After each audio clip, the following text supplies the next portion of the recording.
It is Thursday, May the 30th, 2024. It's 9 o'clock in the morning, and Kerr County Commissioners Court is now in session. This is a budget workshop, and for those of you at home that are watching this, the public is invited to attend, but these are workshops between the departments and the offices and the court, and we do not receive public input at these workshops.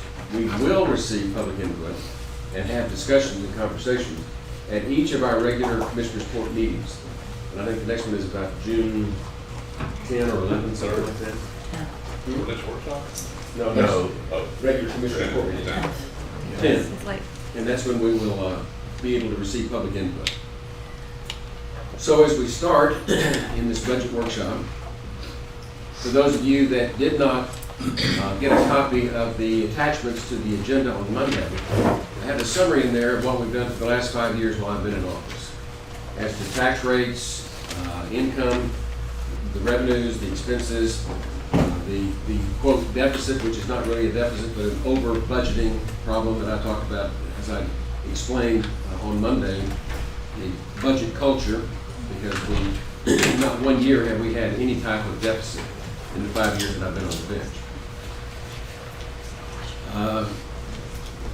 To kind of set the stage of where we are, this is the opportunity where we get a chance, the court gets a chance to hear what the respective asks are from each department in each office.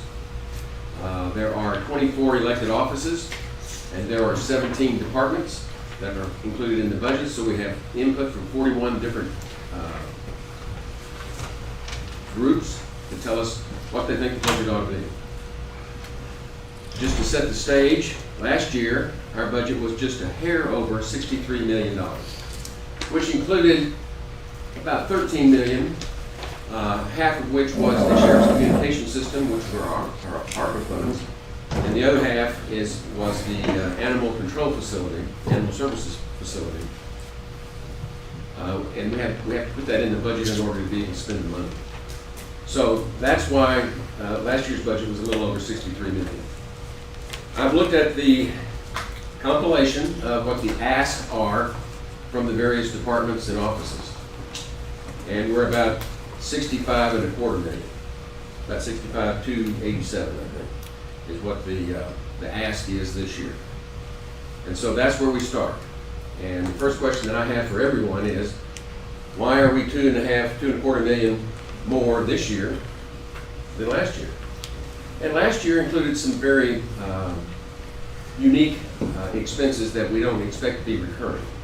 There was the 25% increase in the Sheriff's Office for the recruit and retain stipend that we needed to get them up to speed. And I'm happy to report, the Sheriff's happy to report, we are up to speed in the Sheriff's Office these days. So what we attempted to do worked. That also included road and bridge, and another $250,000 that we added for elections when we moved it from the tax office to the county clerk's office. So those are not recurring expenses. I'm not looking. Those are now embedded expenses, if you will. So with that, we're going to go through and listen to what every department and office is asking the county to fund. And so that's the purpose of these discussions. And at the end of these first 3 workshops, which will end in about mid-June, I will review what we've heard and put together my proposed budget. And it may include all of your asks, or a portion of your asks. We'll see what that looks like. And then the court will look at what I proposed and what you've asked for and decide what the budget's going to be. That's the process. So, with that, Judge, if I may, a couple of these you did bring up, I think it's good for the public to know. One, sure. We have a number of dedicated funds. Yeah. And it's part of the budget, but those funds can only be used for specific purposes. And one of the, or probably the biggest of all of the dedicated funds, road and bridge. Right. That's a separate whole accounting system, and a separate tax rate goes to road and bridge. And we frequently, that one department usually runs a deficit, and we take funds from the general fund and put into that department.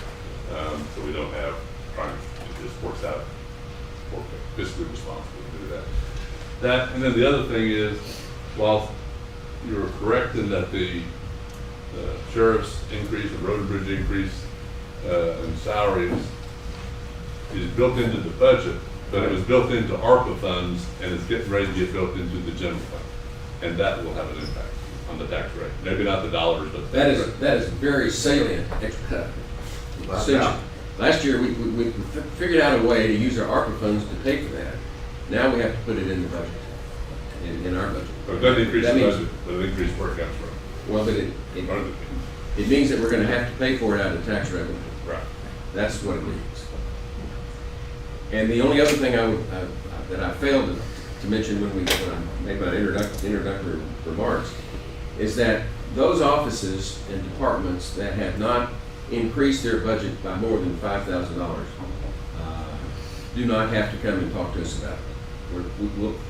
We'll absorb that. And so we'll have several of those today. So with that, what we've got is a number of departments and offices to listen to today. And I guess the good news is we start off with probably our most consistent office, which is the tax assessor collector. Mr. Reeves.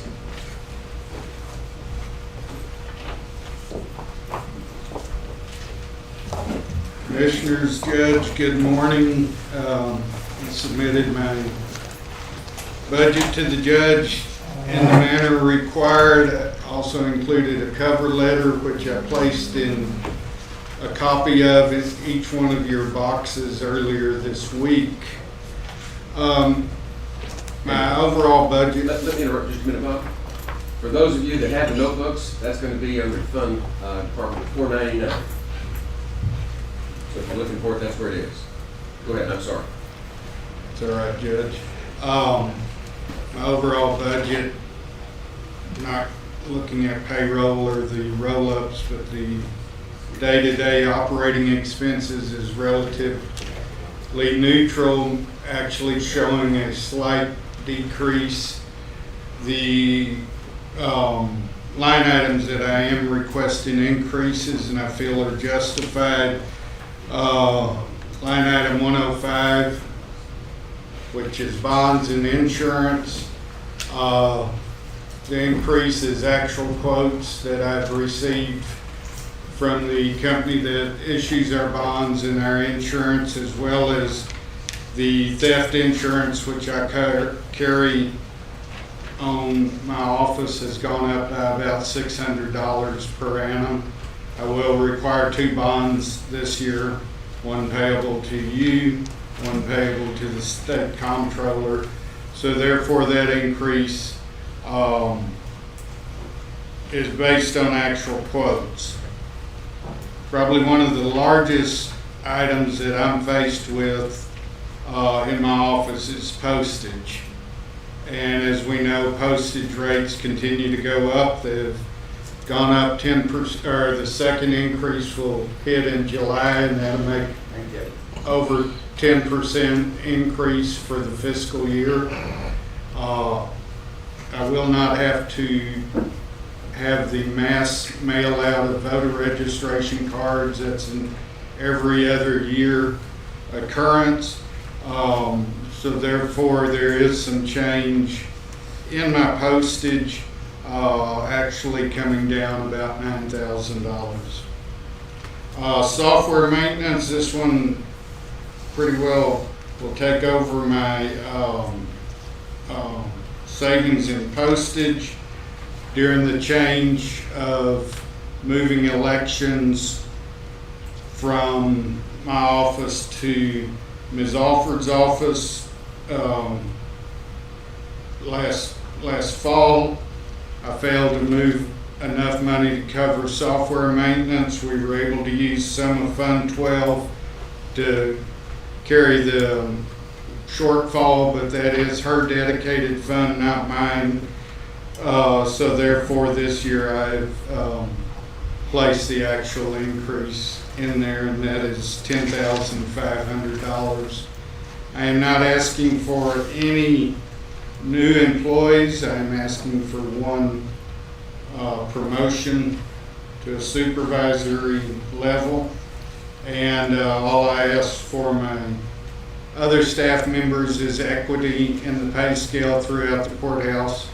I've included the requirements in the backup of an example of my motor vehicle clerks, what's required in training before they can even start to issue one license plate or registration sticker.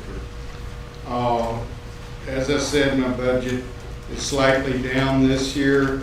I won't say it will stay at this level because next fiscal year there's another mass mailing of voter registration cards. So this one does reflect. At this time, if you have any questions, I'll be able to answer them for you, or try.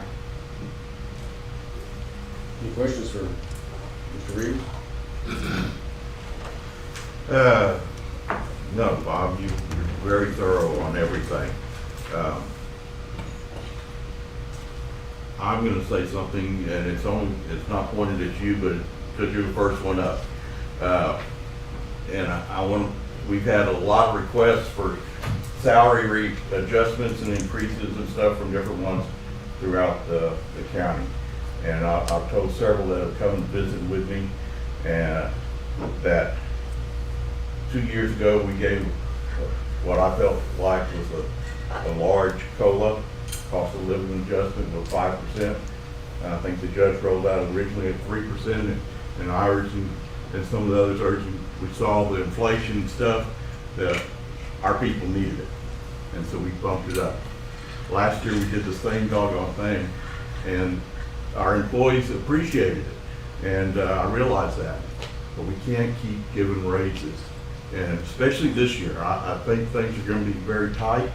And so, like I said, it's not pointing at you. I know we'll be asked again in this with other people here, but I don't have an appetite for salary increases this year. That's just me. I'm 20%. So, that's it. Anything else? A general question, is there a way that we can get all of the, I guess, step grade increases put on a worksheet so we can have them all in one spot so that I mean, I know the district clerk, there were some things that were not included last year that we said we could include that they weren't. We have one here going, increasing one spot from raising the grade.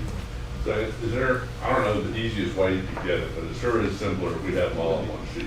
Good idea. All the departments combined? Everybody Right, on yeah. one sheet?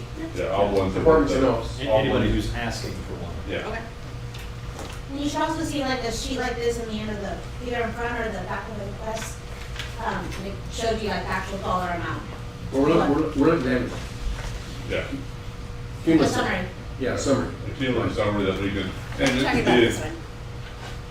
It's a short one. Each one has individual for each it department. doesn't have to be right now. It maybe keep track of it so by the time we start really making decisions, we can, For the next Got it. workshop. I see it now. we can have that. So to briefly summarize, Bob, you've lowered your budget request. You've asked for an increase in salary for somebody to be in a more supervisory role in your office after losing Nadine. The only thing you request is if we're going to start adjusting salaries, that there be parity, that your people be treated the same as everybody else. That is correct. Sounds reasonable to me. Well, thank you, Bob. I think you've done a great job of kind of summarizing and expressing what the needs are, and I applaud you for that. Thank you. You make my job easier. Thank you. I think they're all done this way. I don't know. We could It's pull, a good start. we could pull all these out.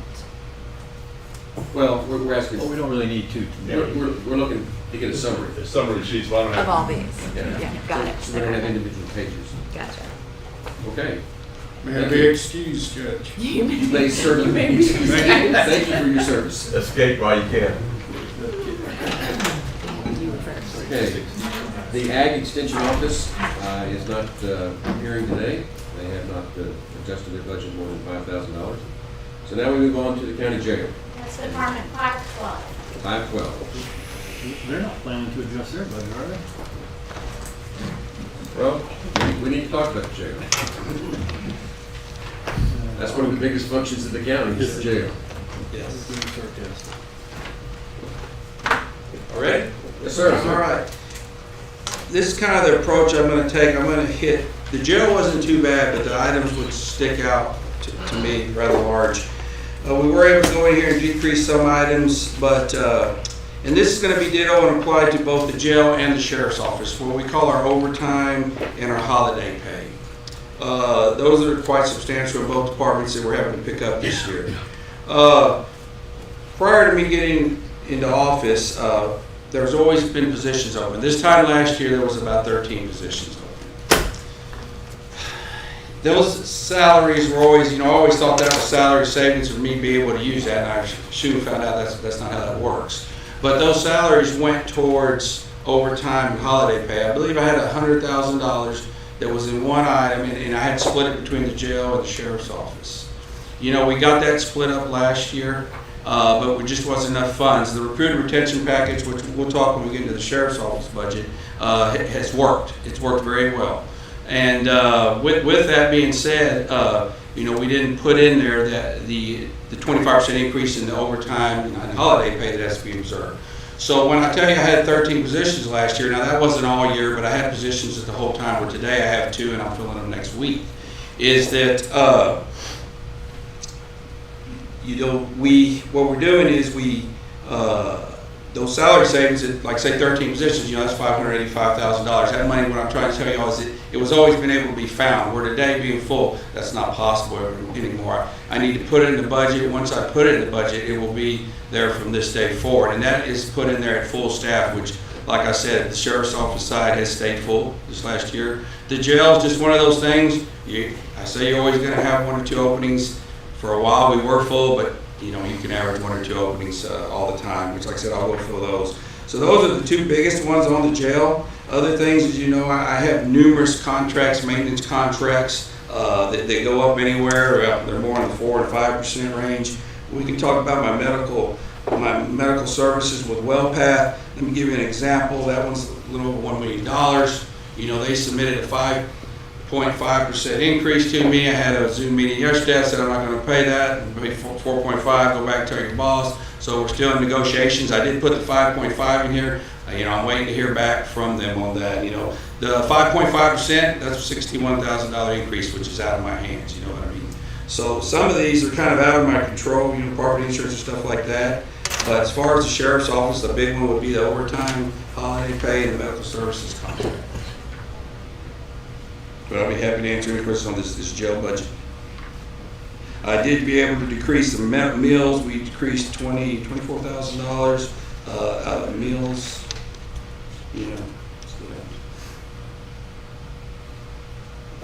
The one question I have about the jail is, in talking with my peers, county judges across the state, we have probably one of the best daily rates that we charge other counties to house their inmates. Is there any possibility of reconsidering that? As far as raising it? Yeah. I mean, we're suffering inflation, we all know that, and the meals are costing more. The employees are costing more. Tanny, the auditor, has spoken to me about that. That's out there. I just raised it 2 years ago. I know. But look what's happened in 2 years. If you're right, if I did, I'm negotiating right now with Bear County, which is pretty rough to do. Because Medina County, just so y'all know, Medina County and Kendall County have opened up. That is the biggest majority of what we were holding. So that does hurt. This is going to be a bad month, but working with Bear County, just a lot of red tape to be able. What do you mean opened up? They remodeled and added on. Okay. So for a couple of years, a year and a half, where we've been housing them, it's where we've been bringing in that $100,000 a month. Which this won't be like that this month, but I did pick up some extra females out of Kendall County, 12. So anyway, we were out there looking. Bear County said, we can give you everything we want. That was it. That was at that rate. If I was going to do that, I definitely want to tell that during a budget season. Well, that's why I bring it up. Sure. Just have a discussion. What can we do? Can we put an escalator in our contract? based on a certain? Probably could. Doing a similar other contract? You know, they house in Burnett now. You know, it's just, we're kind of asking them to house here, they don't have to, you know what I mean? But I'll be happy to do whatever y'all want to do. I can't promise we'll still get them. Well, it's not that I want to do anything. I'm looking for revenues and expenses. That's what budget is about. Right. And that is a source of revenue. It's been a very, very lucrative Yes, it source of has. revenue for us, and that's appreciated. That was a good idea back when we built this Correct. trail this size. But here we are in the middle of changing times. Mhm. And I know we raised the rate a couple of years ago, Right. but it was very modest even back then. It was. Yes, sir. And so I'm just asking you to take a look at Okay. it so we can talk about it. I'll do that. I'll do that while I think Jason's headed out of the contract now. I don't know. Okay. Okay, well, we'll look at that and see where it's at. We'll ask them. Do you know what your annual revenue is from housing? It's been a little bit over $1 million, and we had some really good month up to this year. It has, but you know, May's not gonna be good. But other than that, they've been good. It didn't show in his budget. Because it's revenue. Yeah. We don't show its revenue. We don't show It's- revenue. These are all expenditures. I try to aim for What's that, $1 million. $1 million a year? My goal is to aim for $1 million a year. And the increase in salary for the chief jailer, what did we increase them last year? Why didn't we? No, what did we? Weren't they- It was she's a peace officer. It was a 20% plus 5% COLA. Right. Well, we don't call it COLA, wage adjustment. Oh, okay. You know how we do. Okay. That's his salary. Yeah. That's a local phrase that we use. Because if it were COLA, we'd be raising it more. Oh, So it's a wage adjustment. But that was raised 25% last year and another 15,000 this year. well, I'm not catching you, Judge. What? Under 102. Chief jailer salary from 90. It went up because I've already moved the money that was in ARPA back to the respective GL lines. So like their dispatchers, So the that's jailer line, and That's the ARPA money. ARPA money. Okay. Yeah. If you request Nobody got anything, any raises. Well, I saw that. Also, making sure. If Okay. you request anything, it's under his, the first line, the 100. That's what his new special request on. That's Yes. a new hire. Yes. Which, when I talk about, but that, my understanding, this will be the budget, and then there's one for new hires and one for reclassifications. Is that correct? No, all together, everyone. Everything, Okay. everything to it. Any other questions? Thank you. Now we go to your sheriff's department. And that's tab 560, fund 560. Okay, on this one, the same thing on the overtime and holiday. This does reflect the, that increase that was normally observed by open positions. Oh, let me go back to what Elder was saying. So, the requested budget amount includes the ARPA, and that's the actual pay, and the ARPA funds were included in that. That's correct. But last year, under the current budget, they were not. That's correct. That's correct. So like the jailer went up about almost 10,000 for the 20% increase, or 20 and the 5. I guess, why doesn't it show for the last current year? Because it was split between Fund 10 and Fund 30. It's charged to the ARPA funds in the current year, But aren't we using the ARPA funds? not No. for salaries. So No, okay. ARPA, Not this year. yeah. None of it? Okay. Yeah, that's something important for everybody to understand, is that the ARPA funds that were used in sheriff's office, road and bridge, what have you, are not recurring in this budget cycle. They're in our budget now. This is tax money that's paying, our tax money that's paying for that. And the reason is because we have to obligate everything by December the 31st of the current year in order to be spent 2 years from now. And so the rules have changed, and they're saying we would need an MOU or something like that. And there's probably other projects that we can use rather than trying to figure out what an MOU between Commissioner's Court and the Sheriff's Office not to apply? Well, and so that you, the employees, and the public understand, the ARPA funds have strings attached. We knew that going into it. We're working with GrantWorks to make sure that all strings are properly connected. And GrantWorks is telling us that we have to have them obligated by year end. And the funds that we were able to use last year, we're not able to use next year. So that goes back into our budget rather than being paid out of ARPA. We paid salary supplements out of ARPA, we paid it out of SB 22. We have all these different revenue sources that we've used to get where we are. And some of those are not recurring this year. So that's just what it is. But we do have plenty of other dibs for the ARPA funds that we have left, roughly 320,000. Oh, yeah. Yeah, we have a lot of asks for There'll be a that. lot of competition for Yes. a limited amount. Some of that on the 325,000, it will surprise me if we spend everything that is obligated right now for the salary lines. So there's going to be some play in that number that we won't know until the end of this year. I mean, you've got open positions, so that's what Right. will make the So changes. if we don't know until the end of the year, is there a way that we can put an expenditure, put it in contingency or something like that so that it doesn't get lost because it's not in the budget, we can't spend it? To me, the way to handle it is to over obligate. We do have, like right now, about 600,000 in interest, and that's today.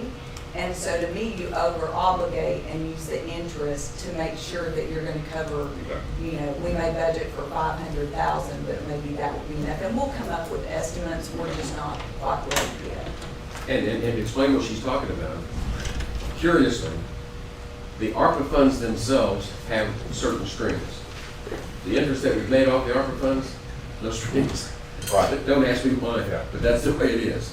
So we can use the interest. Different strings, isn't it? No. Well, we would still have to follow the county's rules, so there's still procurement rules and that type of thing that will need to be followed. Then, one more question, then,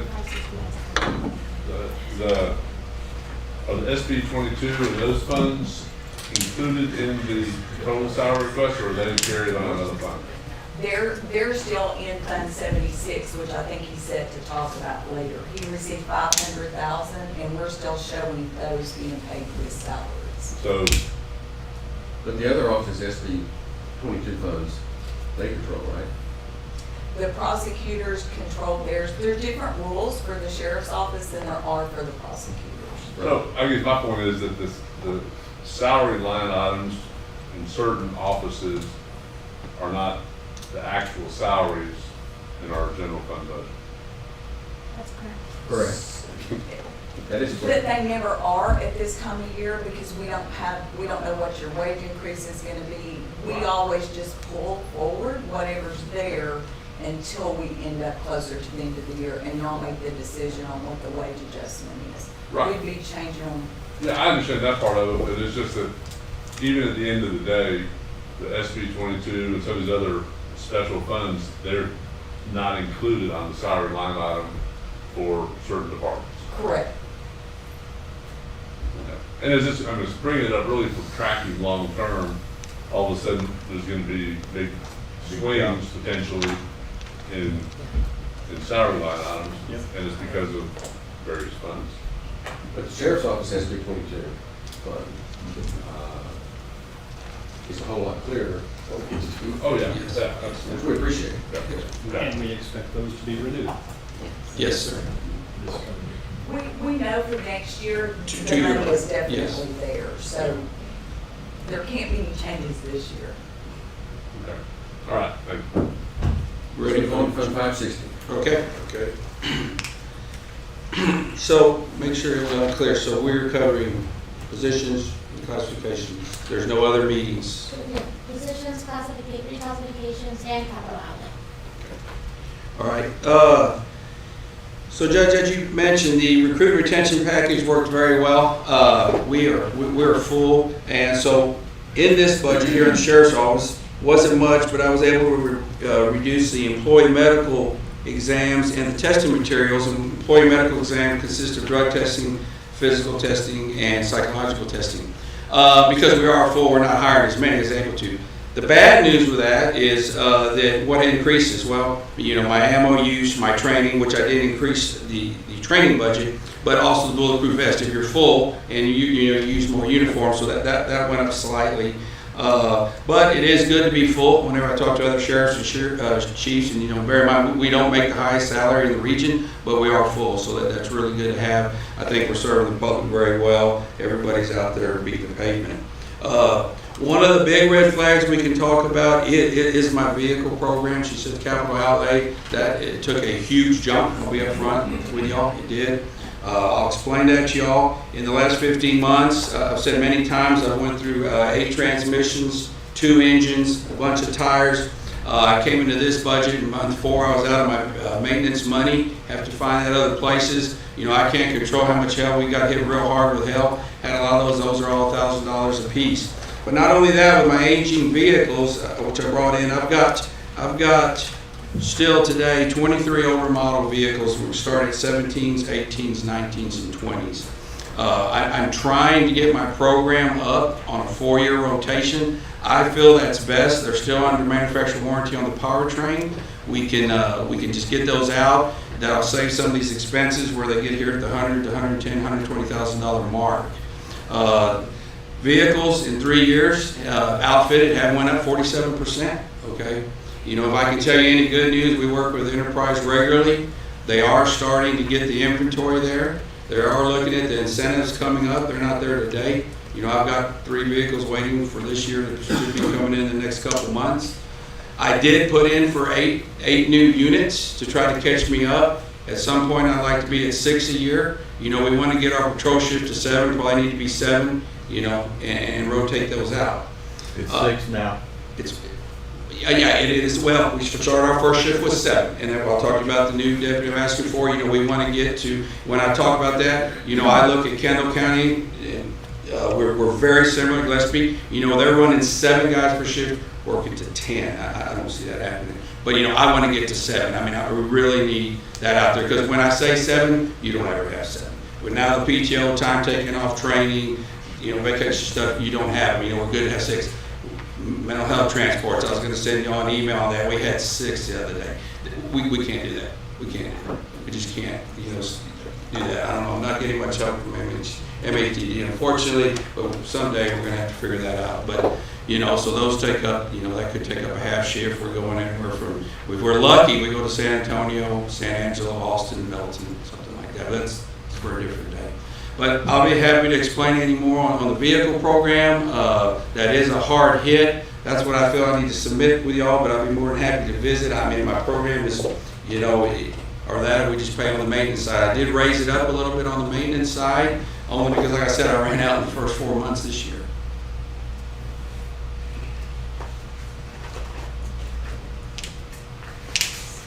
But the overall ask is up about, what? 900. There you go. On the total department. But actual last year was 7.2, this year's 8.9, right? Last year was, The current is 8. hey, Yeah, you're right. but no. Because those are adjustments we already made. The actual. Right. So, do the vehicles go under capital outlay or lease payments? Well, they go into capital outlay until they're purchased, and then they go into the lease payments. Once we get them in there, so the capital outlay is kind of my savings to when we get them, then we purchase them, and then they'll go into leases. That's The first year that we have capital outlay, we keep capital outlay. The next year, we get budgeted back to the lease lines. Does the, what, curiosity, I actually know this, I guess, but, does the total vehicle cost go into capital outlay? Yes, sir. No. It should be 12 months worth. We budget 12 months worth of suspected Okay. lease payments Okay. plus half the outfitting cost. So it's a portion of the cost. So goes to that, what capital you see outlay. reflected there is 12 months worth of Year's worth. lease Yeah. payments plus half the cost of upfitting, which half of that would probably run about 16,000 per vehicle per because we finance half the upfit and we pay up front on the other half, so it's about 16,000 per unit right now. No, probably less. It's 37,000 upfit now, so it's 32. So it's 19,000 per unit we have to pay up front for the equipment that we install on it, and then it's 12 months worth of lease payments. So that's for 8 vehicles. That's what's reflected in capital outlay. Can I get you to go to the podium and explain that to the public so they understand what you're talking about? Because I know where you're coming from. Yeah, right. But they don't. So what's reflected in capital outlay is 12 months worth of lease payments for 8 vehicles. Also, what's reflected in capital outlay is it costs $37,000 for us to put all the equipment on a vehicle that requires us for the patrol guys to operate. And the way we handle that now is half of that upfitting cost is financed through the lease payment, and then we pay for the other half basically out of pocket. Yeah. So that's what you see on those 8. And that capital outlay is for 8 patrol vehicles. So when the public's looking at this, the cost of the vehicles, we look at the capital outlay, which is Fund 570, and then also after the first year, the first 12 months, we look over at the lease payments, which is That's our current vehicles we have in the fleet. We're paying leases on every month. that's just the way we do it. And a lot of times we could have in your savings on capital outlay, because that money just stays there until we actually acquire a vehicle and hits the ground. So even when the vehicle comes in and goes to the upfitter, we're not paying anything on that vehicle until it actually lands at the sheriff's department. So depending when the budget cycle that lands, yes, there's 12 months worth of lease payments in there, but if we don't get them 6 months to the year, then that's 6 months of that capital outlay savings that we have, because we're not paying lease payments on it. Okay. But The with cost of the vehicle is the same. Cost of the It's vehicle. just how we account for it. Yes. And so I'm explaining to the public that we do it two ways. We start with the capital outlay, and then we move it over to lease payments, and that's how we do it. And there's no doubt, we won't get all 8 vehicles in October. Right. We won't. But the way the manufacturing process is and the way the fleet sales land, we could get a call from one of our fleet dealers and have 8 in October, or we may have 3 in October and 4 in the spring. It just depends. So we got to prepare. Unfortunately, we have to prepare depending on how the manufacturing process and the acquisition parts of this is. And then the way we do call it upfitting, is that right? Upfitting, that's installing all the equipment. Right, all the equipment that has to go Yes. on the vehicle. Half that is included in capital outlay, and Yes. the other half goes. It's financed through the lease payment. Good. And where is the money that we, on the trade-ins, so all the ones that the reason we went with enterprises, that we trade them in and that produces our price? So currently, when we sell vehicles, Enterprise sells those vehicles for us, and how they do that is first they put them on a dealer market network first, trying to get the most money they can get from them. If there's no dealers out there that are willing to purchase our vehicles, then they just go to general auction. Once those are sold, those proceeds, now just a check is issued, and this budget cycle they're being just deposited into the general fund as revenue. And that's not reflected on what we're looking at. That's not right? reflected on That's a source of revenue. source of revenue. And it will remain that no matter how that trade-in goes. Per generally accepted accounting principles, whatever that vehicle is sold, we must show it on the revenue side. Jason, we're just dealing with expenses right now, we're not dealing with revenues. Yes. Okay. Is it, I'm just thinking of what we did last commissioner's court. I don't mean to get off track here, but the Road and Bridge bought a new piece of equipment, and there was a trade-in allowance, and that's the same as so if the vehicles are traded in and we don't get money, then it goes against the lease payments or off the capital outlay, I guess. It's different because you're talking lease vehicles versus capital items. Everything that Road and Bridge has is a capital item. We have paid 100% for that item. For the vehicles, we're only leasing those. And we do get that money back, but we pay 100% for the vehicle regardless. But it's accounting rules, and we have to follow them. To make it a little bit more confusing, we say lease payments, but it's not a normal lease, like you would go to a dealership and lease a vehicle and you get so many miles a year to drive, and at the end of that, if we kept these Tahoes for the the full amount of what it's leased, basically we'll own the vehicle at the end of that if we decide to keep it. We finance the full amount of the vehicle. Now, we're trying to get rid of those when Enterprise believes it's the best market value. So the goal is, in my thoughts of everything that I've seen, the goal is not to purchase those vehicles after 4 years. We do not own them. There would still have to be something for them to become Kerr County's name. So the problem with Enterprise is they're not a dealership. So they're not, they can't, even though in order for them to purchase directly from the manufacturer to give us the best rate, they're not a dealership, but that's why we have to finance them as a leasing deal because they can't direct sell a vehicle to us, so kind of a little different. So in accounting terms, it's called, we are from Enterprise, we have the right to use Enterprise's vehicle. So that's how it's looked at with GASB 87. I don't like GASB 87, just FYI, No one because it's does. created a whole lot more work. Right. So, But it is, I think it's, the only reason I'm bringing it up is, aside from being very confusing, we can keep track of it, it's confusing, it's confusing. We gotta follow the rules. But I think that just for the public's perception, and I think the court's perception, it inflates the sheriff's budget a great amount, and it'd be nice if there was a offset. I mean, they get prisoners that were getting a large amount of revenue, $1 million a year, and then we're getting a trade-in allowance on our vehicles. And it's just, I don't know, it doesn't appear real to me, but do you have to do it that way? And as long as y'all understand, I guess now the public understands, you're gonna see substantial increases in that capital outlay and the lease payment line item every year. Because eventually it will reflect an entire fleet on the Enterprise program. But y'all gotta remember, but behind the large number is revenue that comes into the year that kind of helps that it's backing that large increase in the budget. So when y'all look at this, yes, it has gone up, but there is additional revenue backing those increases. Unless we can figure out how to make it reflect on that line item and keep it down, which Tanya says we Our cannot. CPAs will let us do it. Yeah, but as long as the public knows, there are revenues backing that increase year after year after year. It looks ugly as it is. It looks ugly, and it's gonna get a lot uglier, I'm sorry, but it will. But there are vehicle fleet sale revenues that are backing that increase that you see on that line item.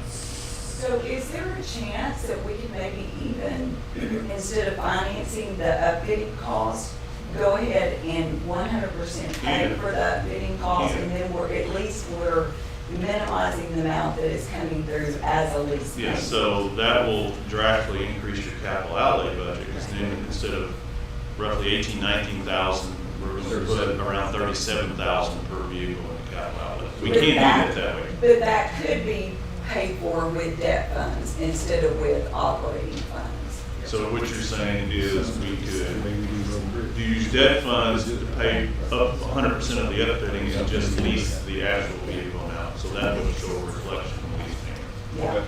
Yeah, and keep in mind, we're selling used vehicles, Yeah. so you've got to keep that in mind too. So far this year, it's about 45,000, I think, has came into the general fund. So relatively speaking, it's not gonna fluctuate that much in that expense line. Jason?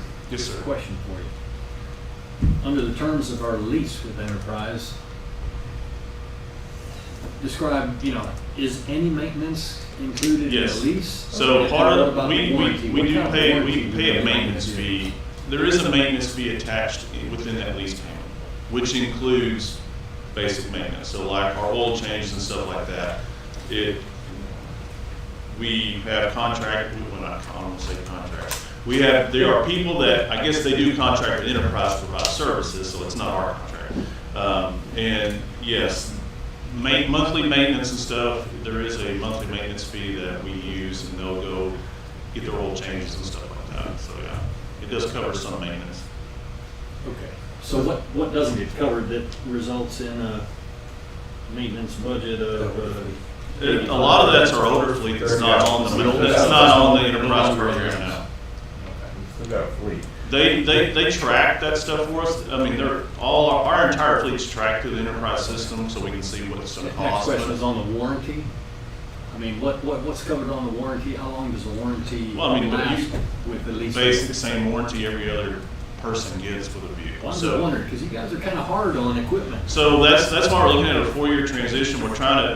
We've gone from 3 years to 4 years, just trying to help minimize the actual increase in cost. Right. But we want to keep our vehicles under 100,000 miles. We've gotten lucky. Our last transmission came out, we were 100 miles short of 100. We're at 99,900 miles. We said, do not drive one more mile on it. And we got that transmission paid for in our powertrain. So transmissions are the hardest thing on us. Chevrolet is notorious for not having really great transmissions, especially those 18, 19 years. I had a truck in DPS that was 18, 19. I lost the transmission in that one. They just had bad transmissions for a couple of years. And those are the ones we're really taking hits on right now. So, and if we can keep them under 100,000 miles, they're covered under powertrain. So that's a $6,000 to $7,000 expense per vehicle that we can try to maintain. Keep them under 100,000 will also increase the trading value. Increase the trading value. The sale value. And we've seen that. I mean, we've talked about the fleet that our one vehicle got totaled. We purchased that vehicle at roughly $37,000. Of course, there were government incentives on that Tahoe at the time, and the insurance payout on it was roughly a little over $42,000. So there was actually a market increase in the value of that vehicle, and that vehicle was set to be traded in too. So I mean, you see that depending on the market, there can actually be increased values from the original price. So, Jason, a couple months ago, you and I and the sheriff had talked about these Tahoes being hard to get. yes, sir. Anything changed, y'all? Confident we're still gonna be able to get them? Yes, they're starting to get better. We are actually looking at adding a different model to our fleet.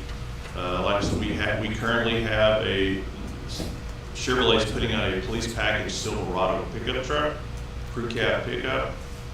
We have one on the ground now that we'll stick out in the field and see how it works. And in this 3 that we're supposed to acquire this year, there's 2, right? You got 2 more in this? 2 in the Tahoe on this one, right? Yeah, yes. So we'll have 2 more Silverado police package vehicles on the ground. So if those vehicles work, then we'll have another option as far as a patrol vehicle. So we can then mix match our fleet, hopefully get stuff a little better. What's the comparison in price? Same. So a Tahoe or a Silverado pickup now runs about $54,000 to purchase, and then of course upfitting has gone up to $37,000. So we're roughly into a vehicle of about $87,000 to $90,000 per unit now. Okay. Where 3 years ago, the Tahoe that got totaled, we bought that one for $34,000 and we upfitted it for just shy of $20,000. So that's when we say a 47% increase. We've gone from roughly $60,000 to a little over $80,000, for upfitting and purchase of Tahoe. I'll throw my numbers around. General comment, my last is I would support the judge, the 8 vehicles, because we need to get rid of these old vehicles that are, the maintenance on them is killing us. So that's what we're looking at. Hopefully that maintenance line item can drop dramatically once we kind of have under a maintenance program.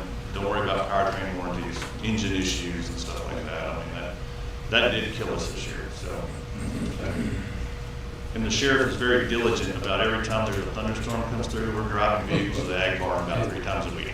So we're trying to minimize the 15 hail damaged Tahoes that we had this year. So it's all hands on deck when a thunderstorm comes through. I would like to kind of take another look what it would look like if we kind of go more with the road and bridge model, purchase and finance, as opposed to the lease.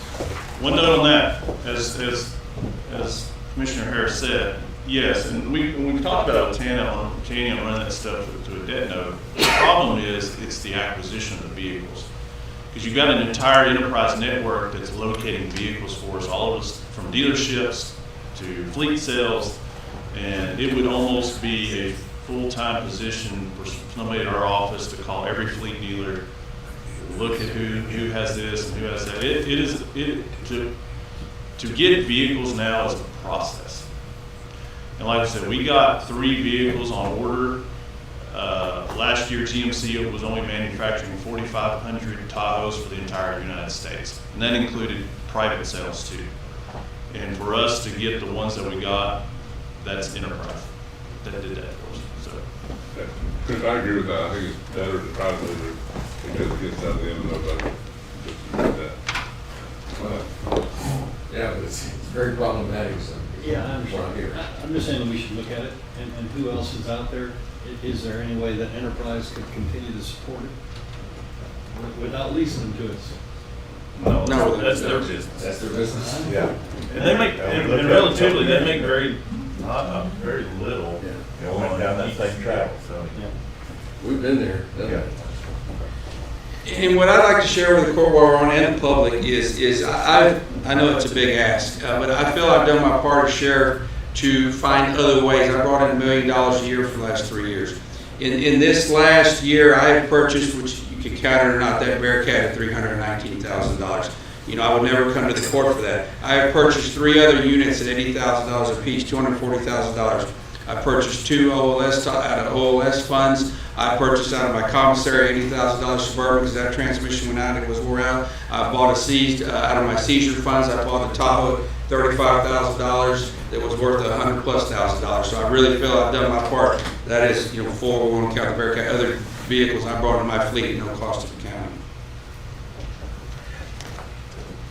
I understand. And But right now, we're trying to figure out expenses. And in this sheriff's budget, I do have, at the top, I didn't know we were covering all of them, but I'm prepared, a deputy. Like I've talked to the court for a few years now, I am trying to, you know, at 1 deputy, it's gonna take me, you know, well, I've got one, it's taking me 4 more years to get it 7 deputies, but, you know, I feel that's where we need to be to kind of handle the call of mental health transports in today's crime. So in that is 1 for 1 deputy,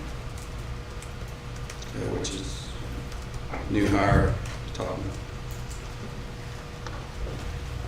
Okay, anything else for the sheriff? This is on the sheriff's department, go to sheriff's annex next. Yes. You ready? Okay.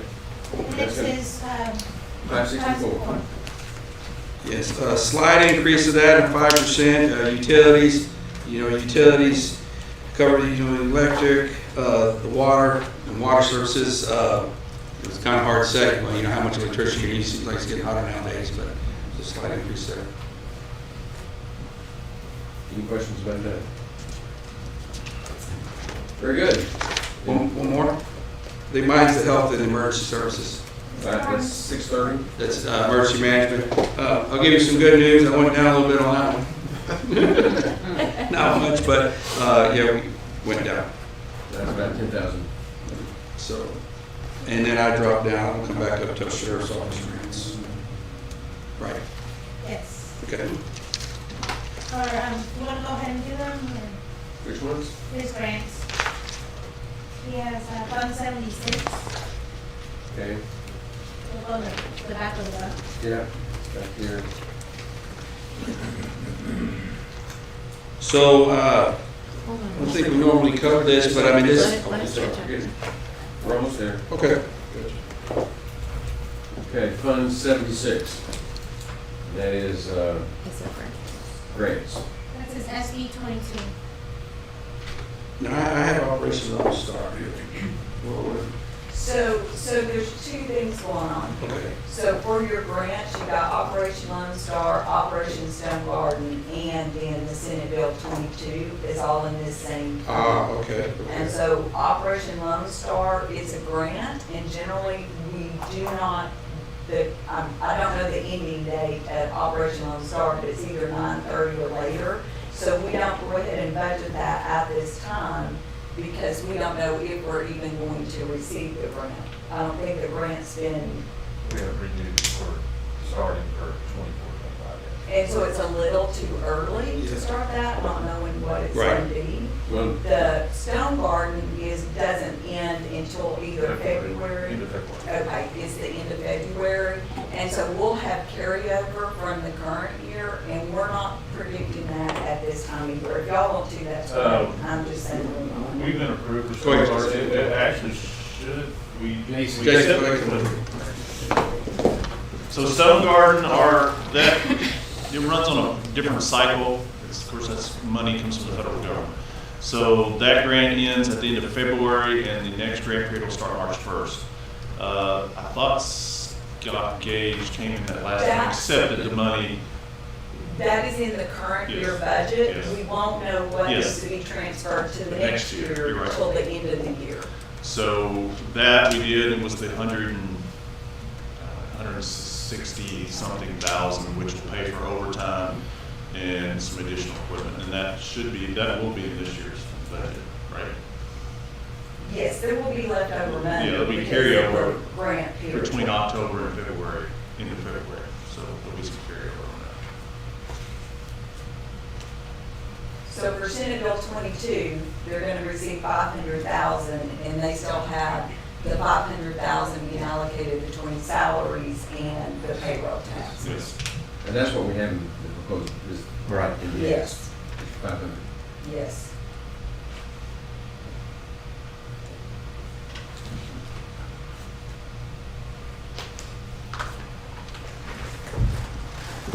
Any questions about that? Then, that was Fund 76. We've got the next one is the donation Fund 72.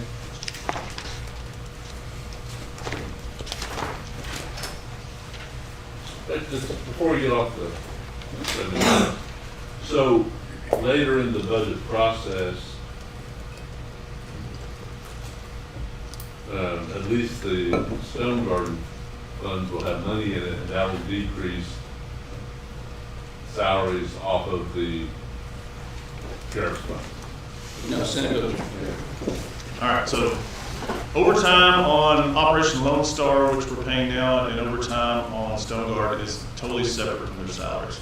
That's just they work on their off time for increased patrol and enforcement. That is actually an additional supplemental that those who choose to work it will get paid. So that doesn't count into the salaries that you see reflected on the budget. That It is, does not go into our. that's an overtime program, and those monies paid directly for them to work, or basically are off time, they get paid time and a half. So that money covers that rate plus the roll-ups associated. Where does that with expenditure show up? For Operation Stone Garden, it's in this Fund 76. So you should see a line item that says overtime in there. It's 562. I don't know if did we copy those? It's not in here yet. Okay, so it's the only thing y'all are seeing is Senate Bill 22? Yeah. Okay, because that's the only one we know at this time, and there's nothing in the other two. And as it gets closer to the end of the year, we'll look at So if it. you look at this year's current budget under Operation Lone Star and Stone Guard, you'll see a line item that says overtime, and that's what pays for that program. And so it's about 51,000, and the newest one that's showing in the budget is $477,000 is what came from Operation Stone Garden. Right now, that's the current. So that's Right. right. That should be close, about 400. 160. So last year's Stone Garden, we only got about a little over 50-something thousand. 30 of it was overtime, and the rest of it, and then some of it was fuel. So this year's was 160. So I'm getting about 60,000 in overtime on Stone Garden. We have about in Operation Lone Star, which I'm spending now for this budget cycle. We had a little over about 27,000 in additional overtime that I could pay out, and that's what we're using right now. I'll look it up. So the money for Stone Garden, which we haven't started spending yet, as soon as we get that ready to expense, then I have about another 60,000 for these guys to work extra enforcement on through the end of February of 25. We understand, so the public understands, we don't have Stone Garden or Lone Star in this budget yet. We just have SB 22. Yes. $500,000 dedicated for the, Yes. salaries. And as we get that information, we'll include it. Yes. So, like the salary, like the jailer, if you were to go back one you mentioned about the jailer, how it went up, that one still has more in SB 22. So it's split up between general fund and SB 22 right now. Thanks. And so the public understands, SB 22 is good news and bad news. The state's given us money to help pay for county functions, but it's an accounting nightmare. The things we have to do is split between that and our budget. Increase problem when you go to It will be a problem. Yes. Okay, so, We had 72, Judge? Yes. Okay. I have $4,134 of donations and had that put in my miscellaneous line item. okay. And that's it there. And then we go on to Fund 73. Skip, okay. These are all very routine. Yeah, these, we put $100,000 in that. We have 67 plus here. We anticipate another 33. So we split that up in operating expenses and operating equipment, put $50,000 a piece.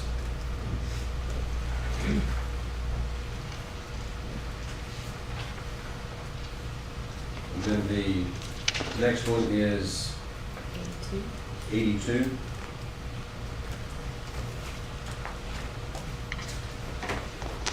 Law enforcement. Right. So, I'm sorry, y'all have me on about,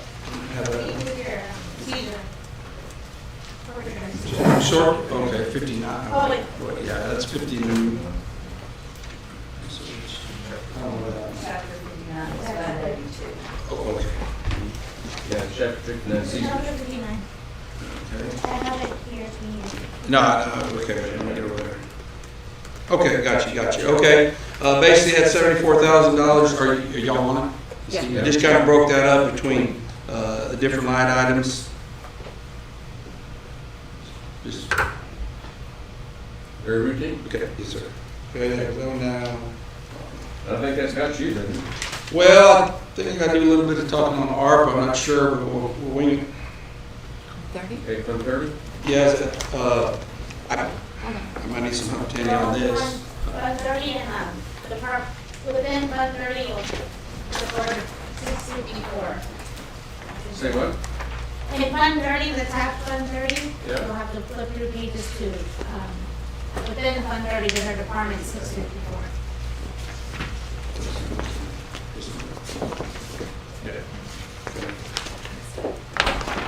I mean, well, I've kind of told to give her an update on the radio project, is that where we're at on that?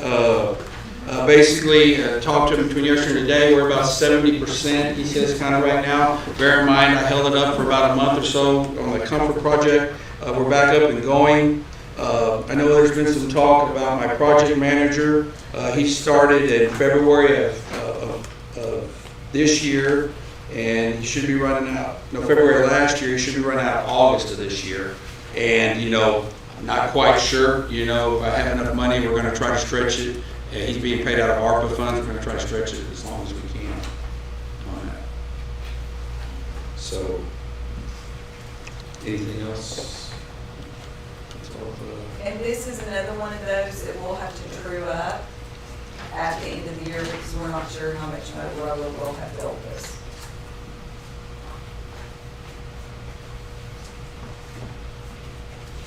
Okay. Anything else with the sheriff's office? Yeah, Leosi, Fund 77? 77? Yes, sir. Kind of like you said, routine, have $15,000, $15,950 that I. As we start from sheriff, explain what LEOC stands for, an acronym. Law enforcement. Law enforcement office. I've looked this Look up. at that by now. Let's look at it. Been an acronym so long, nobody knows. Yeah. I looked it up and I always forget. They get it every year. Yes, it's a, And this is, Boy, that's pretty simple. Law Enforcement Officer Standards and Education Fund. got it. which I took that money and put it in the sheriff training fund, $50,950. The constables also share in this Right. fund. Okay. Anything else? One more, sir, courthouse security, 29. Okay. The only one I went up, which is kind of out of my control, is the maintenance contracts. Like I said, they normally have a 3.5% to 5%, but kind of took that up from the 45,000 to 47,520. That wasn't just because of the contract increases, yearly increases. And that will complete my part. Okay. You tired? Yes. Let's take a break. Take a minute recess.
Before we come back to order, I think we're on Department 630. That's Health and Emergency Services. Did you do that? We did that? Yes, sir. Okay, then we move on to item Department 551, Councilwoman 1. He was here They're earlier. passed. Yeah. Okay. I think Brad was the one here. Okay. Please not planning to attend. No, we don't need him. Oh, huh? Constable one, he's under the $5,000, so he was here earlier, but. 1, 2, and 3. Yeah, but he left. 4? 4 was here earlier. I don't see Brad now. Okay. Let's just pass Does it. he have a change? We need a Task 554.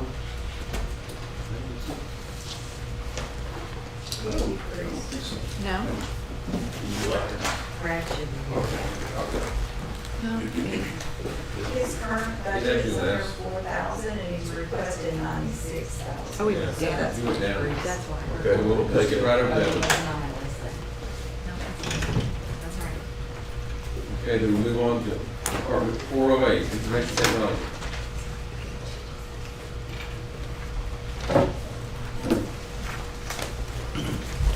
How you doing, gentlemen?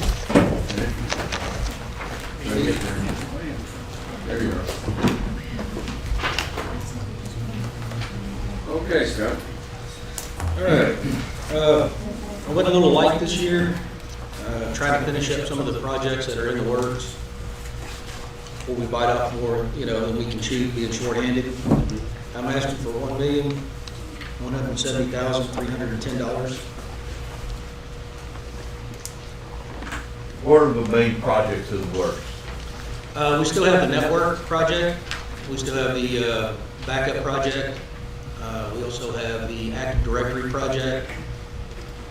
And I see that going into next year as well. What was the second one?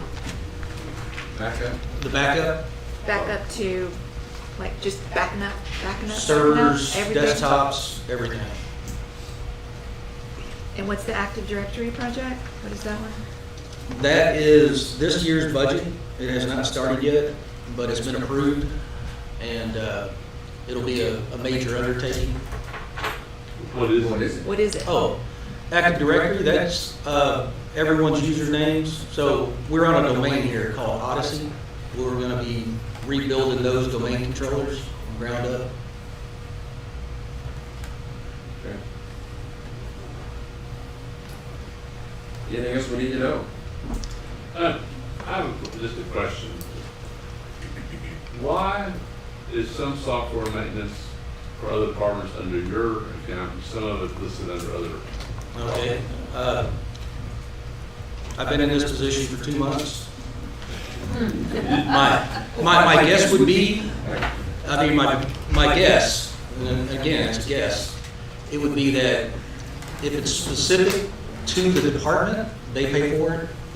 If it's a county or multiple departments, we would pay for it.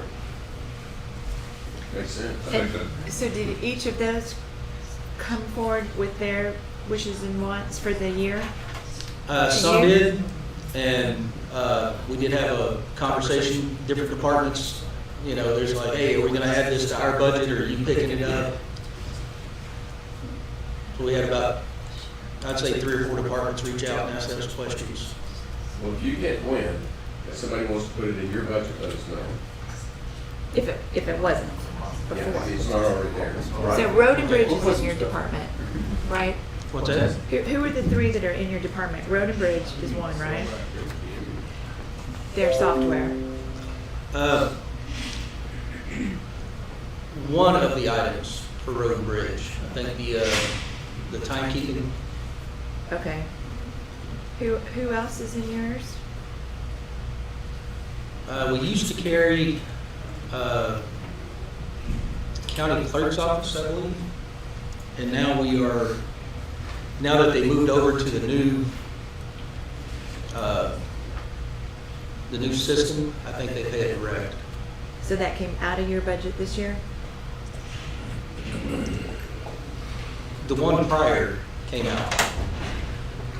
It came out last year? Yeah, so this current year, we had to pay the old one, and they pay the new one. The way I, So the that's way I why, decided so they this. won't be in anymore. Yeah, what I'm concerned about is gonna be in this budget.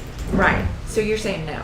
I'm saying Kelly no. wants to add something. Yeah, we have one other one, and it's not a lot of money, but RDIMS.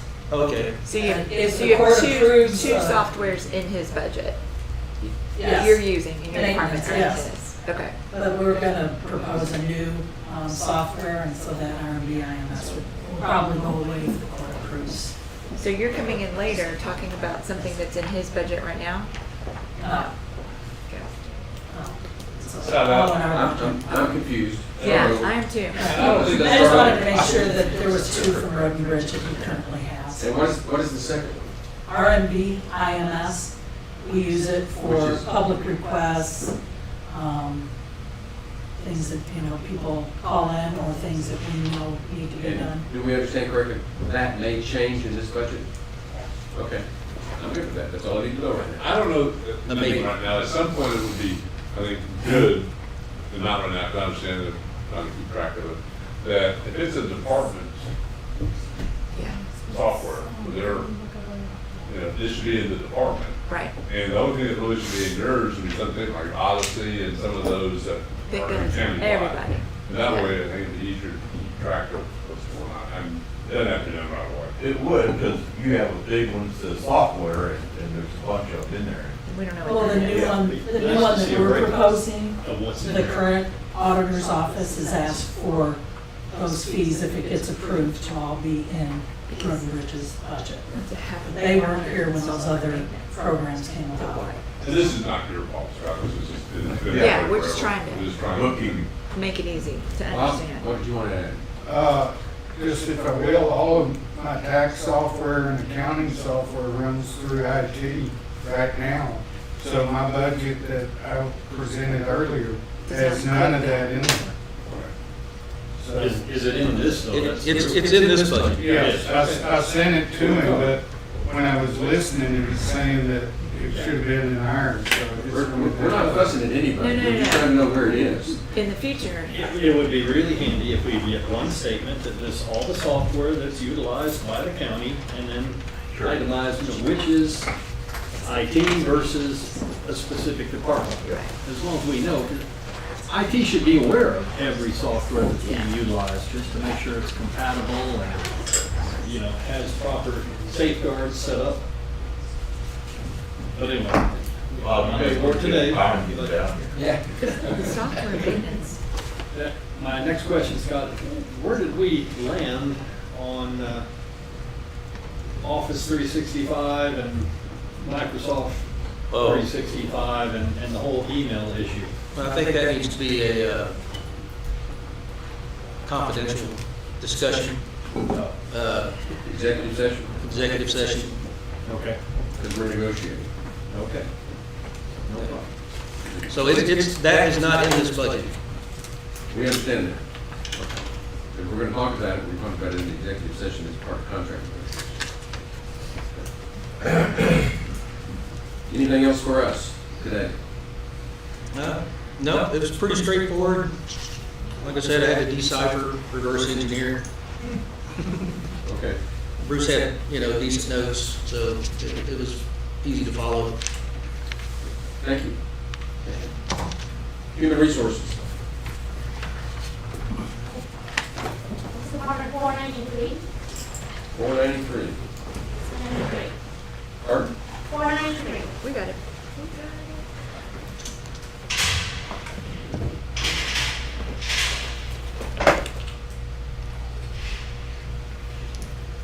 Okay, Ms. Spata. The only thing I increased was the part-time, and that's just kind of thinking in the future. I've been using a part-time person to help me, and so I'd like to continue to maybe use her in the next budget year. That's the only thing I changed. Part-time, full-time. The part-time, yes. She's just part-time. Still part-time. Still Yes, part-time. yeah, just part-time. We just increased it. I increased, so originally that line item only had like $500, and I increased it to $5,000. And just so I can use her as needed around busy times of the year, open enrollment, those kind of things. That's it. Everything else I left the same. Okay, very good. Anything else? Thank you. Non-departmental.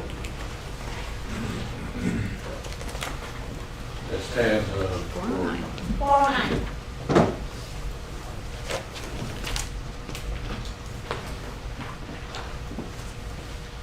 So who's gonna stand up? A lot of these are just accumulations of items that are not part of individual. Sylvia may want to discuss, we do have longevity and the employee dental and health insurance, the increases that we're looking at for health and dental is about 85,000. Next year's longevity pay, and this is including roll-ups, looks to be about 149,000. There was a projected decrease in the retiree health insurance. We changed the way we're no longer paying for people that are over 65 on their retiree insurance, and so that was why that decrease happened. Is that because they get Medicare? Right. Yes. Okay.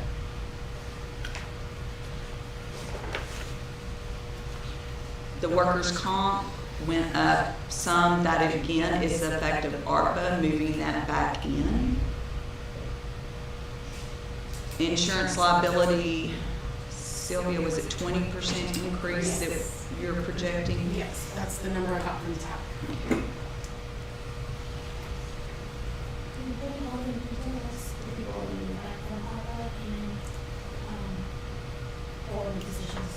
Okay, yeah, the 85,000 for the employee health and dental is the moving back from ARPA and then the 4 new positions.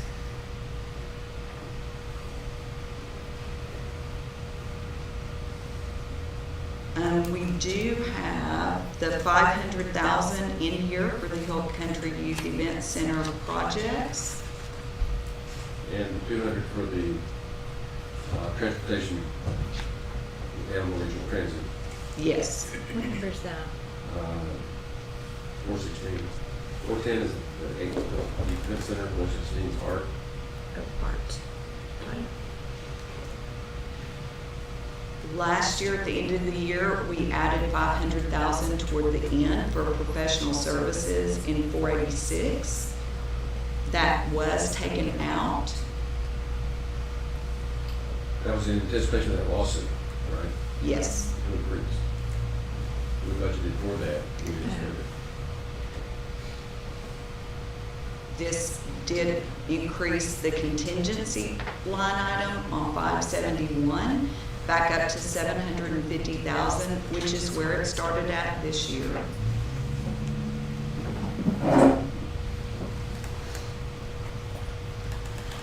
And again, hopefully that's an over budget. Yes. But if it's not, we have it.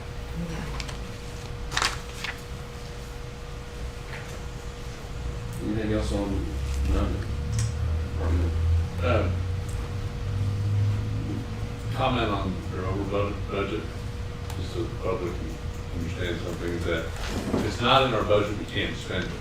We cannot increase our budget other than for the first of the year, which is kind of go back to your original comments as to why we almost have to over budget in this type of government. Question I had is public health department. We have 10,000 budget. What number? 585. 249. Oh, 249. 249. Okay. It's in the current budget too. We haven't spent anything. I don't even know what that would be for. I can go back and look and see who requested it last year. You know what that, it might have been part of one of the settlements, tobacco or the drug one. The opioid is in Opioid. Fund, what, 79? So it's a total separate fund Okay. for that. I was looking at the public health to see what that is. I think, He able to tell you. We also had a shredded, Robert's resolution, 308. Nice trim something. This is where the shredded contract is. It's under 308. We put 17,000 in there for that contract. Yeah. yeah.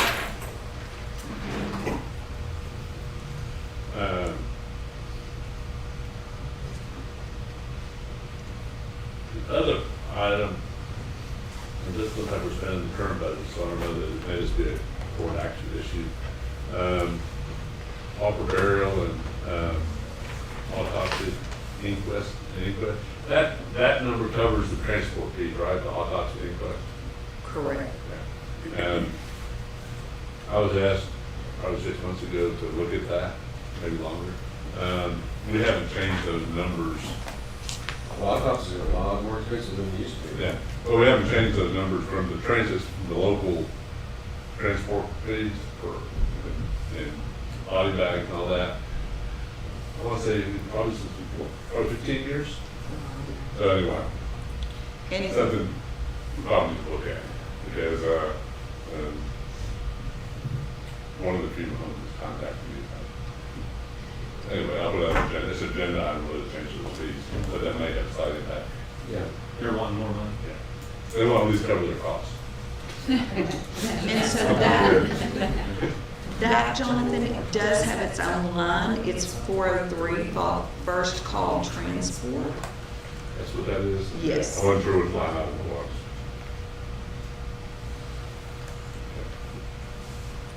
What is the records preservation? 308? Shredded. Shredding, yeah. Looks like we haven't been spending it, so. Well, we had spread out all over the courthouse. We consolidated and we had out a The number. district clerk used You were to have- gone when we talked about Yeah, that. it wasn't the district clerk's budget, and she said she didn't want her budget. It was being paid out of one of her dedicated funds. Yeah, I recall hearing it. last quarter. Okay, anything else? Then let's move on to Road and Bridge.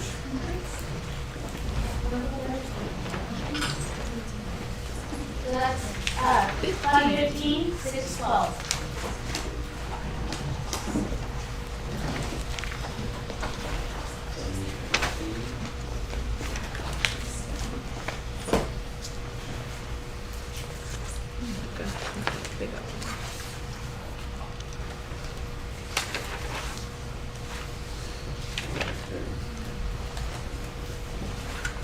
Okay, where do we want to start?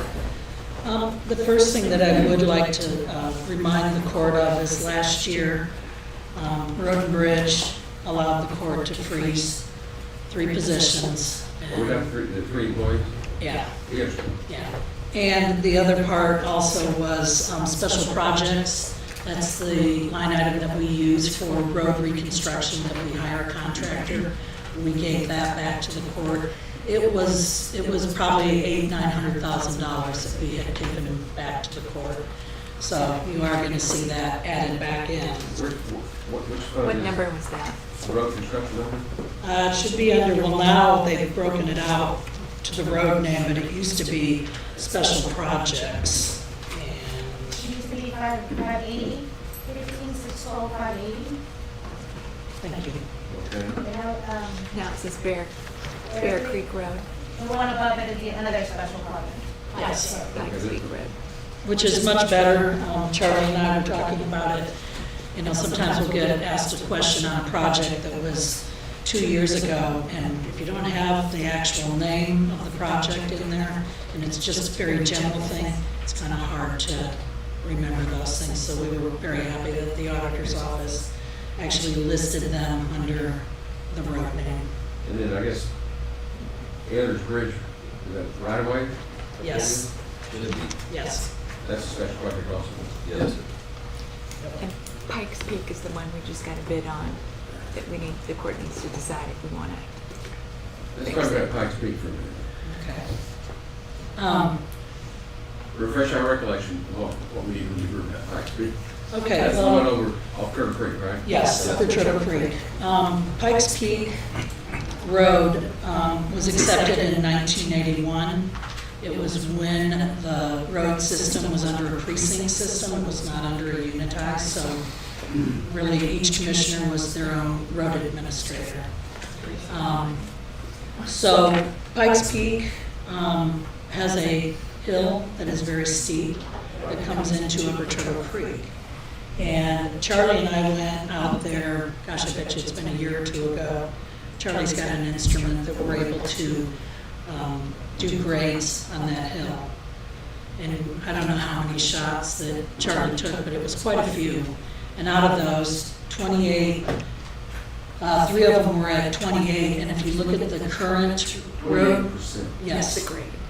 If you look at the road construction specs, and I don't think they've changed over the years, 12 is the highest. So the road obviously probably should have never been accepted for maintenance, the hill portion of it. The rest of it is okay. The hill portion is roughly about 800 linear feet. There are some folks who travel that road. The number is not real large, but they do travel it.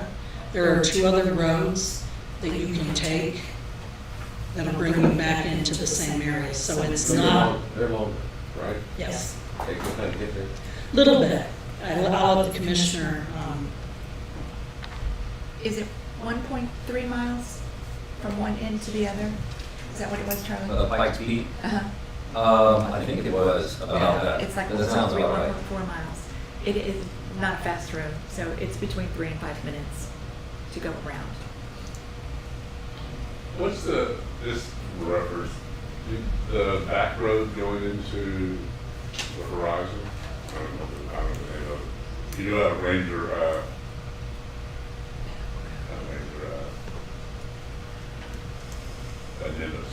Ranchero. You got Ranchero and then curve around, this back road that goes up into the horizon. It's pretty steep, I'm just curious if you happen to know that. I have not ever driven that route because it's private. No, it's not. And that part that goes back into the horizon, Once you get to the top of the hill, there's a gate that goes into the horizon, but yet up to that gate, which is on top of the hill. I haven't driven up to that gate. Yeah. So- It's county road. Oh, Now, Well, we admit, there's a lot of roads in the county that go over the 12%. yeah. Yeah. It's the hill country. But we're talking about $1.25 million. So it's gonna service how many homes? Half a dozen? you know, It's more than half a dozen. it's more than half a dozen. It's more than half a dozen. And we're getting traffic counts. So we've got some traffic counts that were before, the potholes got patched recently. We got some traffic counts immediately after the potholes got patched. And we'd like to get another round so that we have a good idea of the volume. Right now, the volume is somewhere between 70 and 200 vehicles a day. Okay, but to put things into perspective, when we rebuilt Ranchero Road, we had 5,500 vehicles a day for an $800,000 project. Right. This is somewhere 70 to 200 vehicles a day for a $1.2 million project. Plus, to rebuild 900 feet of road. And that would be putting it back at less than a 28% grade. But we're still not going to hit that 12% grade. But it would be better. It might be more cost effective to continue to maintain the road, pothole, patch it. But that's all that has been done for this road. It's my understanding when there were some attempts to do some construction out there, that it was just very, very dangerous, hard on the equipment, and I think there may have even been some equipment that went downhill. Is that right? Robert is That not may have been on a here. different road, but a road, maybe not as steep as that. It's just, it's crazy dangerous to get out there. I think with road bridge personnel to try to rebuild the road. If you're gonna rebuild it, get a contractor. And we got a quote from a contractor. It's where the $1.2 million came from. Right now, we're patching it about 3 times a year.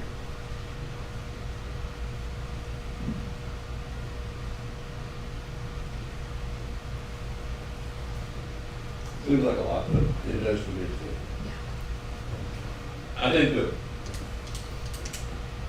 it'd be interesting to see if we're gonna start upgrading steep roads, where they are in the county, and how many there are, and how big this project is, because as soon as we start doing that, it's hard to stop. I have no appetite for opening that box. Well, and, and remember, even though this may improve some of that steepness on it, it still will be a steep road. And it will probably be a road that every time it comes up for a new surface, it will go out and probably be contracted. So, And I understand this is your ask. Yes. You put it on there. I understand.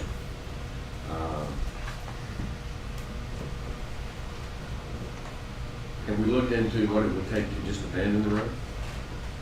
Close it? No, we could. Or, We have not yet. so it, I think before I submit my proposed budget, I'd like to see what our options are. That's a big price tag for very little return.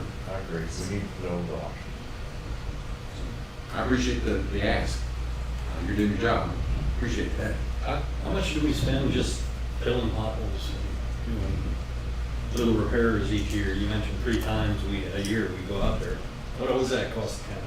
what was that? I can't remember I've what got I it, told you. it's in my office. I believe it was around $900 Yeah, each Crystal time. ran So that. times 3, Yeah. about $3,000 to $5,000 a year. Yeah.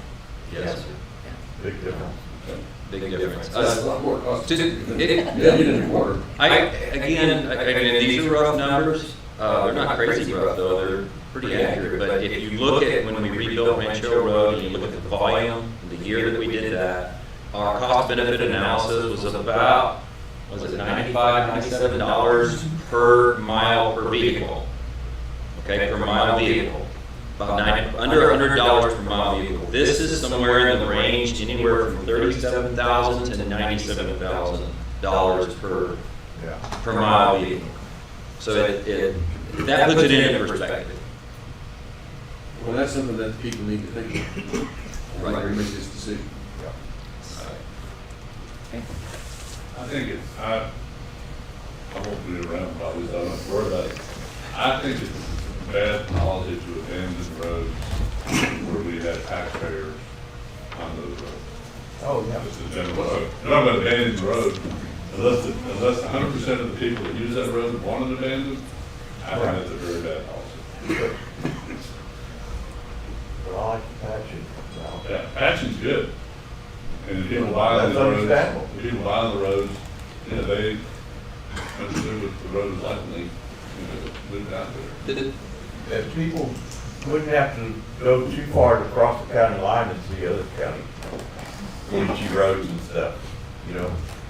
This group right here makes us look good. I mean, all our roads are steel coated and stuff, and that's rare in Texas. Just real quick, the rub on why does this take longer to patch than another road? Because it's so steep, the patches don't stay very well, so the road has got to be dry before they put anything on there. Otherwise, you're just putting it on wet, and it's gone the same day. And so if we're in a series of wet, which we were, 6 weeks ago, 8 weeks ago, it just kept raining just enough that they couldn't go out and patch it. It would have been a Band-Aid on top of, a tiny Band-Aid on top of a really big wound. It just wasn't gonna stick. And so they were waiting until it could stick, so the folks that were out there were getting irritated and said, hey, we ain't even gonna patch this thing, wait for the weather to get dry. And now it has been Here's patched. our expert. Yeah. Kelly, before you get away, for the public, I'd like you to talk about, we got some significant cost increases in materials. And, that's reflected in your budget, but, when things go up 30%, 40%. One of the materials that we use for patching is a cold mix asphalt material. And that material today is right around $100 a ton. That is our most expensive material that we use. I can't remember exactly what year it was, but it wasn't too long ago, maybe 5 years ago, that material was probably more in the $50, $60 a ton range. Most of this, of our materials that we go out for bid every year, do you very rarely ever see them go down. if you do see materials go down, we have the old emulsion that we used to use, CRS2. Now we use the CRS2P, and that's a polymer, so it's got a lot more flexibility in it. But that CRS2 is still on our bid packet, and you look at that and it kind of creeps down. It's because nobody's buying it. Nobody wants it. It used to be good emulsion to put down, to put your rock over it, but the rock no longer sticks to it, and that's why a few years ago I came and said, hey, well, we really are going to need to go to this polymer, but obviously it's more expensive. It's worked well for us. We don't have the rock retention issue that we have had. Every year it got worse and worse. You know, there's several here, like the aggregate, it's going up a little over $200,000 last year. Fuel, right? And a lot of that for that too, is we were using a local pit. Right. I don't really want to mention the name or Right. anything. And I mean, they have served us well over the years, but it became harder and harder to get crushed stone from them. And we weren't done with all of our orders for the year, and we called in like end of July and sometime in August. Oh, we're not going to crush any more rock for this year. And we're like, I remember. we have rock orders that we Yeah. need. Yeah, that's part of your bid. Yeah, so we, and we used to get that black trap rock out of Uvalde, and it's great rock, but it is so incredibly expensive. So one of the crew chiefs, not the one sitting here, but the other, drove into San Antonio, New Braunfels, all those areas, and started talking to people, and brought back samples. And, we told them, hey, we're going to be bidding our material. If we liked their material, we said we would like for you to bid it if you would, and they have. And which is good, because we probably have more options than we have had in a very, very long time. But when you're getting rock from San Antonio, or you're getting rock from the Braunfels, it costs money to get it here. And so sometimes on some of this rock, you look at on the material bid list, the delivery is more expensive than the actual rock itself. Commissioner Harris, last year we did not increase any of the material items either. So last year we did not increase the line items for any of the materials, so Right. that's why it seems sizable. I'm not complaining, I just Right. want, this is for public information. Sure. I mean, because everybody loves good roads, but they cost. But Another one that we changed, that had a change in it is 15-612-331 fuel. We had increased that. We just don't really know where the fuel prices are going to go and what they're going to do. If we don't spend it, it'll still be, whatever is left will still be in the budget. But with interest rates not coming down and inflation going to be where it's at, I have no idea where those fuel prices are going to go. And we buy 3 different types of fuels. We buy the unleaded gasoline. We buy the dyed diesel that goes into your heavy equipment. You better not have that in your pickup truck if they pull you over. And then we have the on-road diesel that would go in pickups that have diesel motors in them. And so, we're buying 3 different types of fuel for Road and Bridge. And we really appreciate that the court allowed us in this fiscal year to get those 3 new fuel tanks. That was a smart move to get those replaced. So anyways, we've raised that. I'm just hitting on the ones, and if I miss one, please stop me. Tell me a little bit about your purchases, your equipment. That has gone really, really well. I think when I took account of what we have either traded in or sold at auction, at our own auctions that we've hired somebody to do, I think we have gotten rid of 75 pieces of equipment. And what we've taken in the last 2 years is about 40. So we have almost cut in half our inventory of equipment. When you and I discussed that, I forget what year was that? That's probably 2 years ago. 2 years. 93. Yeah. How many? I think it was 2 years ago. 2 years ago? And how much do we have in the budget for this year? It's a little over 2 million. The current is at 2.4 this current fiscal year. Through that, if you look at our equipment repair line item, we've dropped it at $50,000. 450. 450? We've dropped it at 50,000 because we have newer equipment. You're not having these major repairs on something that's 20 years old. And, you know, the guy that's running our shop, past experience in places he's worked, he has dealt with fleets and things like that. He also has gone through, because we're trying to get more light things, like all of our lease pickups. If you've seen them on the road for the crews and for the shop truck, they're all Dodges. So when he goes to order filters and things like that, it's the same filter.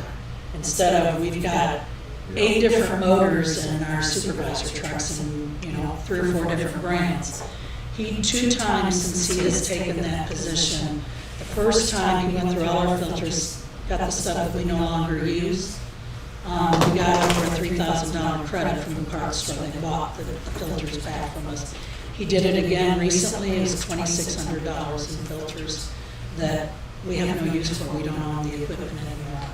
So he's able to keep working this down, and I think in the future, if the court stays with this type of program, I think that there will be some good savings. I know the court in the past has talked about, I know this has nothing to do with this budget, but talking about doing a central maintenance facility.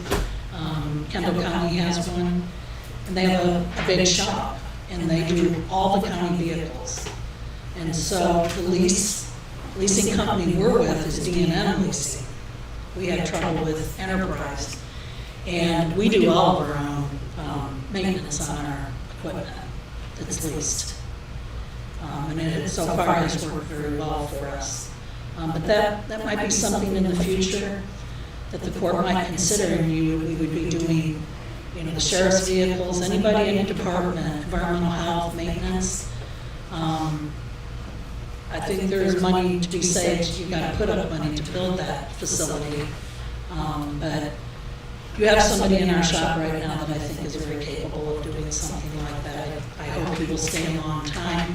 If you haven't been over to Road and Bridge in a while, and you haven't been in the shop, I invite you to come over. It's very impressive. It is very organized. It is unbelievable. And this man, with help of others, but this man has set this goal, and he's done it. And then also to be able to, in the early stages of this new program we're doing, to be able to cut $50,000 out of the equipment repair budget. And he's confident that he will probably still have some money left over in equipment repairs with the $50,000 being taken off of it. So I think we're moving in a good direction. I think it's very smart as far as the big equipment. And when we go to trade things in, we're getting top dollar for our stuff. If you know anything about county as opposed to private contractors, the hours on our equipment, because we're not like these big contracting companies that work sometimes 2-3 shifts.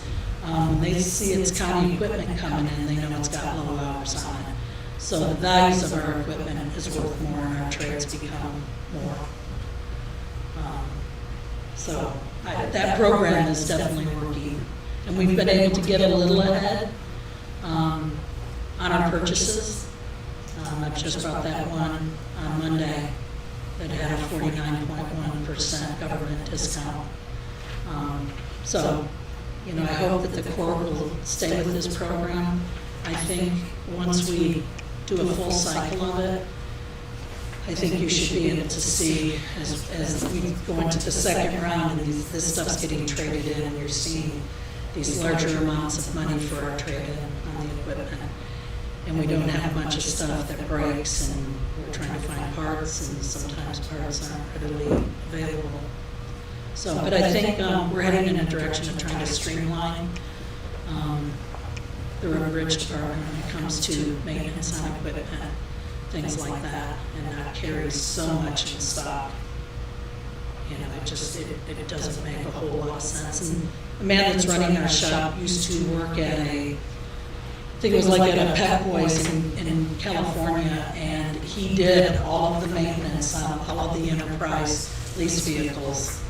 And so he knows the cost of it, he knows what they were getting paid to do it. And he said the amount that's being spent to do that, he said, I can do it a lot cheaper here in the shop. So something to think about in the future, like I said. Kelly, we're happy to think about it whenever you're ready to bring it to us with the cost-benefit analysis. Okay. I think it's a great idea. Yeah.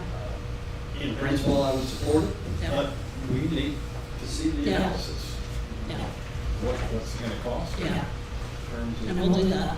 capital and additional manpower, and then Yeah. what are we likely to save by doing it?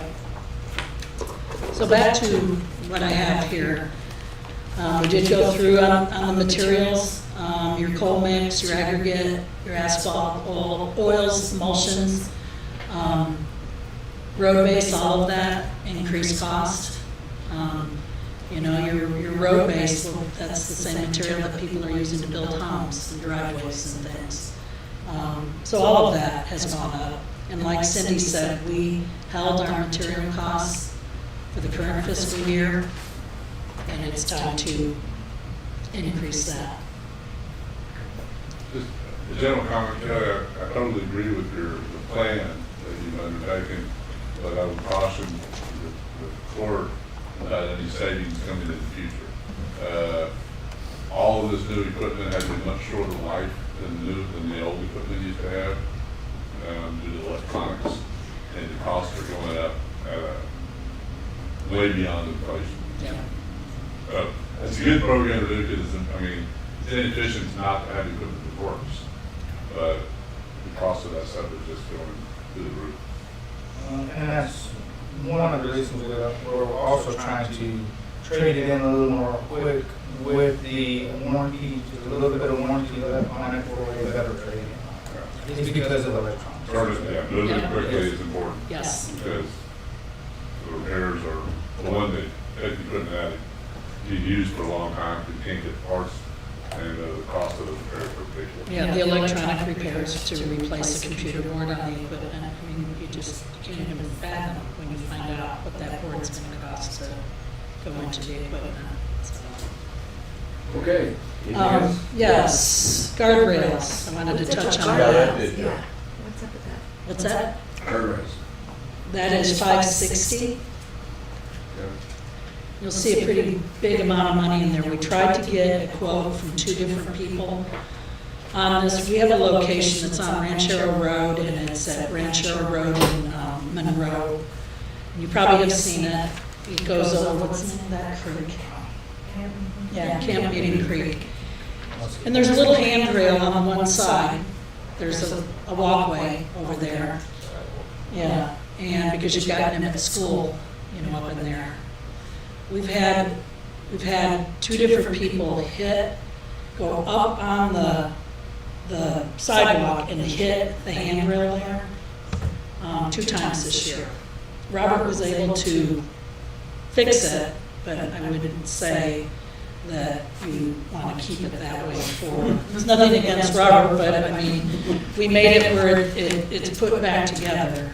But Robert said maybe we should look into a section of guardrail and updating that handrail that people are walking. I think the second accident, if I'm not mistaken, did that car end up going over the other? Yeah, into the creek. Yeah.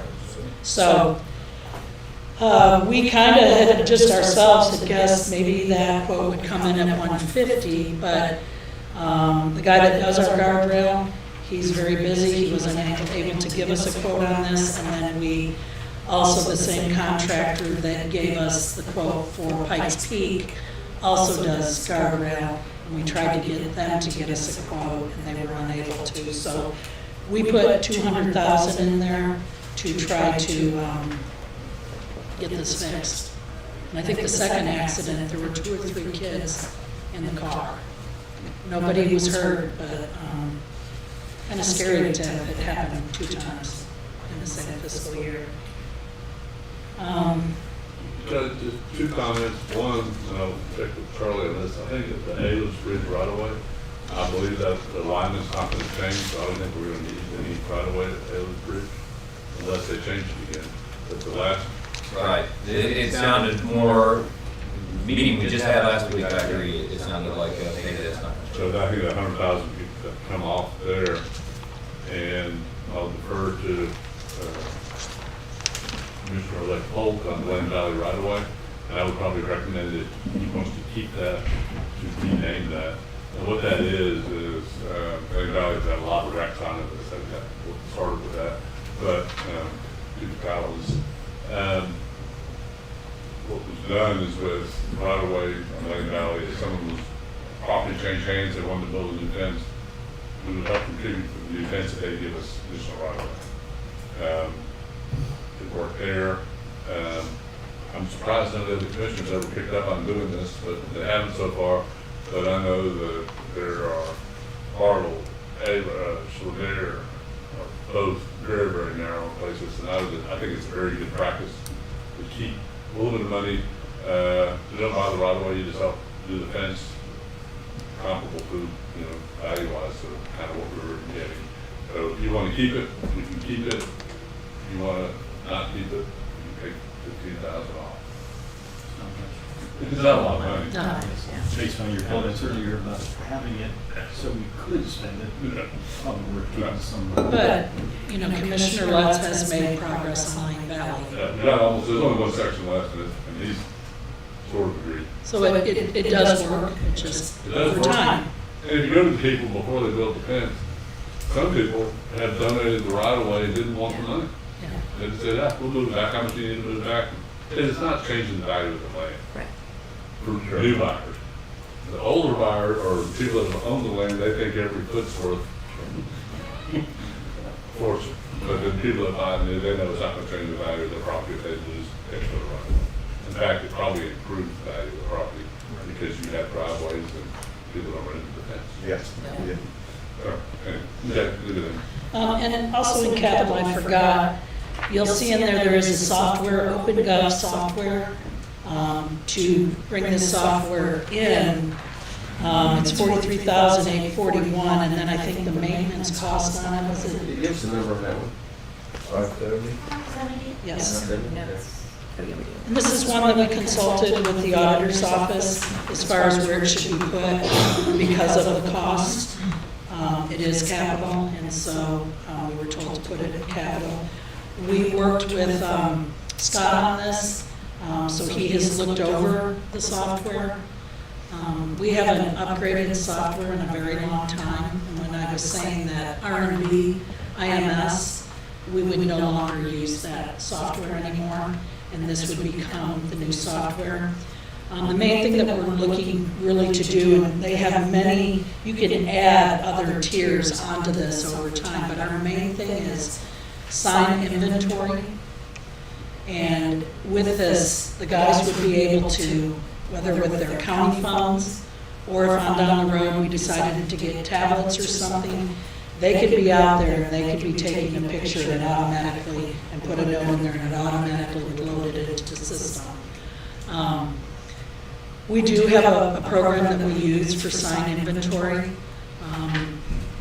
It's called FileMaker. It's a great program. It was there before I came in the office. Great to search and find things. Most people have never heard of it, and it can be difficult sometimes to manipulate. And I like the program, but there's a lot of things about it that I think it's dated. And the cost to get upgrades to it are pretty pricey. And software has come so far when it comes to roadways and signs and all. This OpenGov company, I mean, they have all different things. This is just a section that we would like to be able to start with and be able to have a better inventory on our signs. And signs are a very expensive thing in some roads. signs are required under the MUTCD. So we haven't really, I think the last equipment software that Road and Bridge has asked for has probably maybe been that R&B IMS, if I'm not mistaken. I mean, we do have our time clock, but I mean, actual road programs to do your inventory on. So I just wanted to include that in, since, you know, that's something different than just equipment in that capital outlay. Let's see what else I got. Maintenance facility. And that one is $575.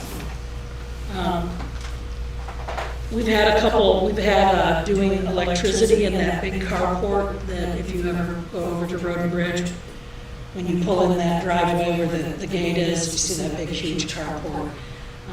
We've wanted for probably the last 3 years to be able to put some electricity out there. We have our emulsion truck that stays out there. We would be able to plug it in. That would keep that tank not hot, but warm. It takes a long time if you've shut it all off to get it up to temperature that these guys can go out and shoot the oil on the road when we're doing our chip seal program. And plus just to have electricity out there to be able to maybe work on a piece of equipment if the shop is full. And it's been put in the budget. It was put in the maintenance budget. And, you know, other things broke throughout the county, and so the money got spent. And I get that. But we put it in our budget under maintenance facility, and one is to get the electricity in the big carport. The other one is to be able to get some trench work done and eventually be able to maybe get a computer maybe out in our sign shop. And the other is we've done that new entrance on Spur 100, which, you know, when the property was bought for the new animal services facility, because, you know, where are they going to come out and all of that? And we spoke with Commissioner Letts on it. You know, we all agreed that Spur coming out on Spur 100 for the majority of our traffic at Road and Bridge, not only the field staff cars, but the equipment and stuff. It's probably a lot safer coming out on Spur 100 and then coming up to where that stop sign is. We as the office staff, and if you come and visit our office, you still come the regular way. But it has made it easier for us to get out when it's 4 o'clock. We don't have all these vehicles. And I do believe that someday, if they put up a light, it's probably going to be at Spur 100. But we've got gates there, but we would like to get, you know, gate code and have electricity ran out to that. So, you know, not everybody knows necessarily what the combination is of the gate and things like that. And codes can be changed if, you know, employees leave and things like that. So that was a total of, between those two projects, I rounded it up just a few $100s, but $6,500.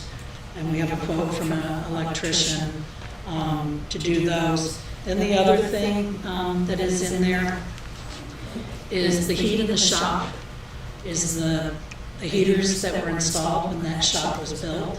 Probably a lot like those fuel tanks. And I did finally find out the mechanic shop was built in 1992, 1993. So the heat that's in there, it runs off of propane. We have a big propane tank out there. Those are starting to cause issues. They still work. We were very happy that we didn't have a really, really tough winter. But each time we go and fill that big propane tank for the heat in the shop, it's $700, and we have to fill it in the wintertime, probably about every 2 to 4 months. Tony has had somebody come and look at the heaters to see if they could be fixed, and he said it would cost you more money than they're worth to do. So Tony has found an alternative way to heat that shop, and it is using used motor oil. And everything has gone through EPA, all of those things. Well, we usually have an abundance of used motor oil at Road Bridge. The cost to heat that shop, that mechanic shop, and that's all it would be for. Again, I brought this up a little bit because we will have to vent out the roof at the shop. We can get that heating system, and Tony said it will heat our entire shop. $11,882, but I put in $13,500 for the venting. But one of these days, those heaters aren't gonna work, and what's so crucial is in the wintertime, if we know we have ice coming, we load up our trucks with that sand-type de-icer, and we pull them in the shop. So if it's misting and raining overnight, you don't come in and all your material's frozen in the bed of the truck. And if you don't have heat in the shop, even if the truck isn't out in the elements, because of the temperature, and there's moisture in that material anyways, it will freeze inside the shop also. So, like I said, I think that the county has gotten their money's worth out of the heating system in the shop. I think it's time that we replace it. I don't think that the cost is tremendous, so. Is there a lot of history in that new use of the motor oil? I mean, it's not a new, it's a new system. I don't want to make sure before we bought something like that, that we knew that it was working and talked to people that have had that system for a while. I believe it has. I think that they use, and I did ask Tony to come here because he would probably be able to answer your question a little bit. But this system, the company that makes this system, I believe is out of Minnesota, and this system gets used a lot in the north, as what Tony has told me. So, but if you would like, I would be more than happy on our next meeting to ask Tony if you have further questions. He would be able to. You're just asking the history of how long, how long they've been using that system. And the life of it. Do you know? Something like that. Just about what you have seen on all, it's more of the northern ordeal as far as where it gets a whole lot colder and a whole lot more, but it's a little more economical, environmental friendly and everything, because you're using what is already there. I could read this may tell you a little bit, but the Lanier difference, that's the name of the company, 46 years in manufacturing waste oil heaters. No other company has as much experience. All Lanier heaters are built with the mechanic in mind, therefore installation is a breeze. Lanier customers have access to unlimited technical support via phone for your lifetime of your product. Lanier is also the only company with an app for your smartphone. The Lanier app gives you access to all of the how-to videos such as installation, cleaning, and adjustments. The Lanier app also compensates our customers for referring their friends. Through the app, you receive access to one-touch dial if you need to speak with one of our world-class experts. We also offer best pricing through our factory direct approach. 46 years, that's the first sentence answer my question. And I correct myself, I said Minnesota, they're out of Janesville, Wisconsin. Yes. And one other perk to it is we are paying for a company to come get our used motor oil and haul it off, so that would be another drop in. Okay, good. All right. Okay. Let's see what else I might have. I think that I've covered. Did I miss anything? Cindy, if you Well, want? in that maintenance facility, there's additional monies for that additional property behind. Yeah. To do some changes and some fencing and things like that too. And that would be things that we would discuss with the court as far as access to where the site plan that has been done for the animal services, our facility, that, we put some money in as far as for access. Yeah. So that's where that extra money went. But I think under our budget, that's all I've got under Fund 15. I know there's a couple beyond here that Charlie and I both will probably speak on with Fund 22. I just have one question for Robert. before he leaves? Yes, sir. Robert, I just want you to go back and help us on Pikes Peak Road. Yes.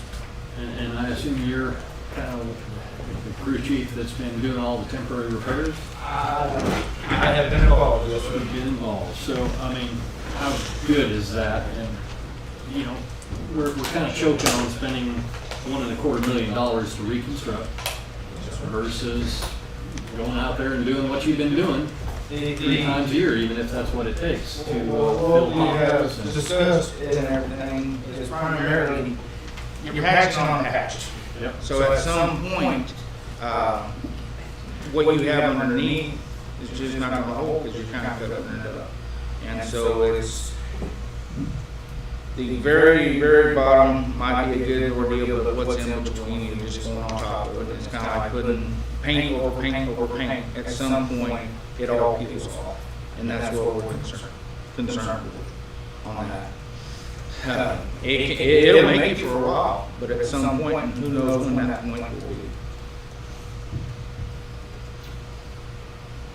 Sounds like we need to keep it on our radar screen and watch it for the next couple of years and make a decision. I agree. I think that's the route to go, unfortunately. But I think it's good having this conversation and knowing that we have this out there and the expense of it. Okay, so let's move on to county engineer. 15601. One time before. 601. Right. Yeah, right. You